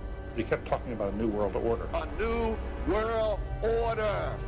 That's what we need now. A new world order with swing. One war and one victory doth not a new world order make. Conservatives used to believe in the United States of America rather than the United States of the New World Order. The ambition to create a new world order. Whose world order is this? And of course what he called it was the New World Order. Respect for a new world order. We can see a new world coming into view, et cetera, et cetera. That's the core of the new world order that we want to try to build. It's the sole superpower, new world order. New world order. A new world order. To a new world order of peace. Let's say a new world order, for want of a better term. Entities of the new world order. The whole concept of new world order is something else. It really says that the state is God. The state will play a bigger role in the economy. New order. What Wilson wanted was a new world order, not just a new world order. In order to compete in the New World Order. Compete in this New World Order. This is the third leg of the New World Order. We had the World Bank, we had the IMF, and now we had the World Trade Organization. A rigid New World Order. This hoped-for New World Order. Constructing a new world order. In the new world order of the 21st century. The new world order we're going to put in place in this new world order. In this new world order. The patriots in this country are not going to see their rights diminished in order to create a new world order. That President Bush has described as a new world order, which we all share that same desire. A new world order is surely in the making here. Are we ready for the new world order? It's a timely and often controversial question. You don't hear a politician speak the way you do in America. It's about the future of Europe and a new world order. Mr. President, thank you so much, and I hope to have you again, and I hope to see you again.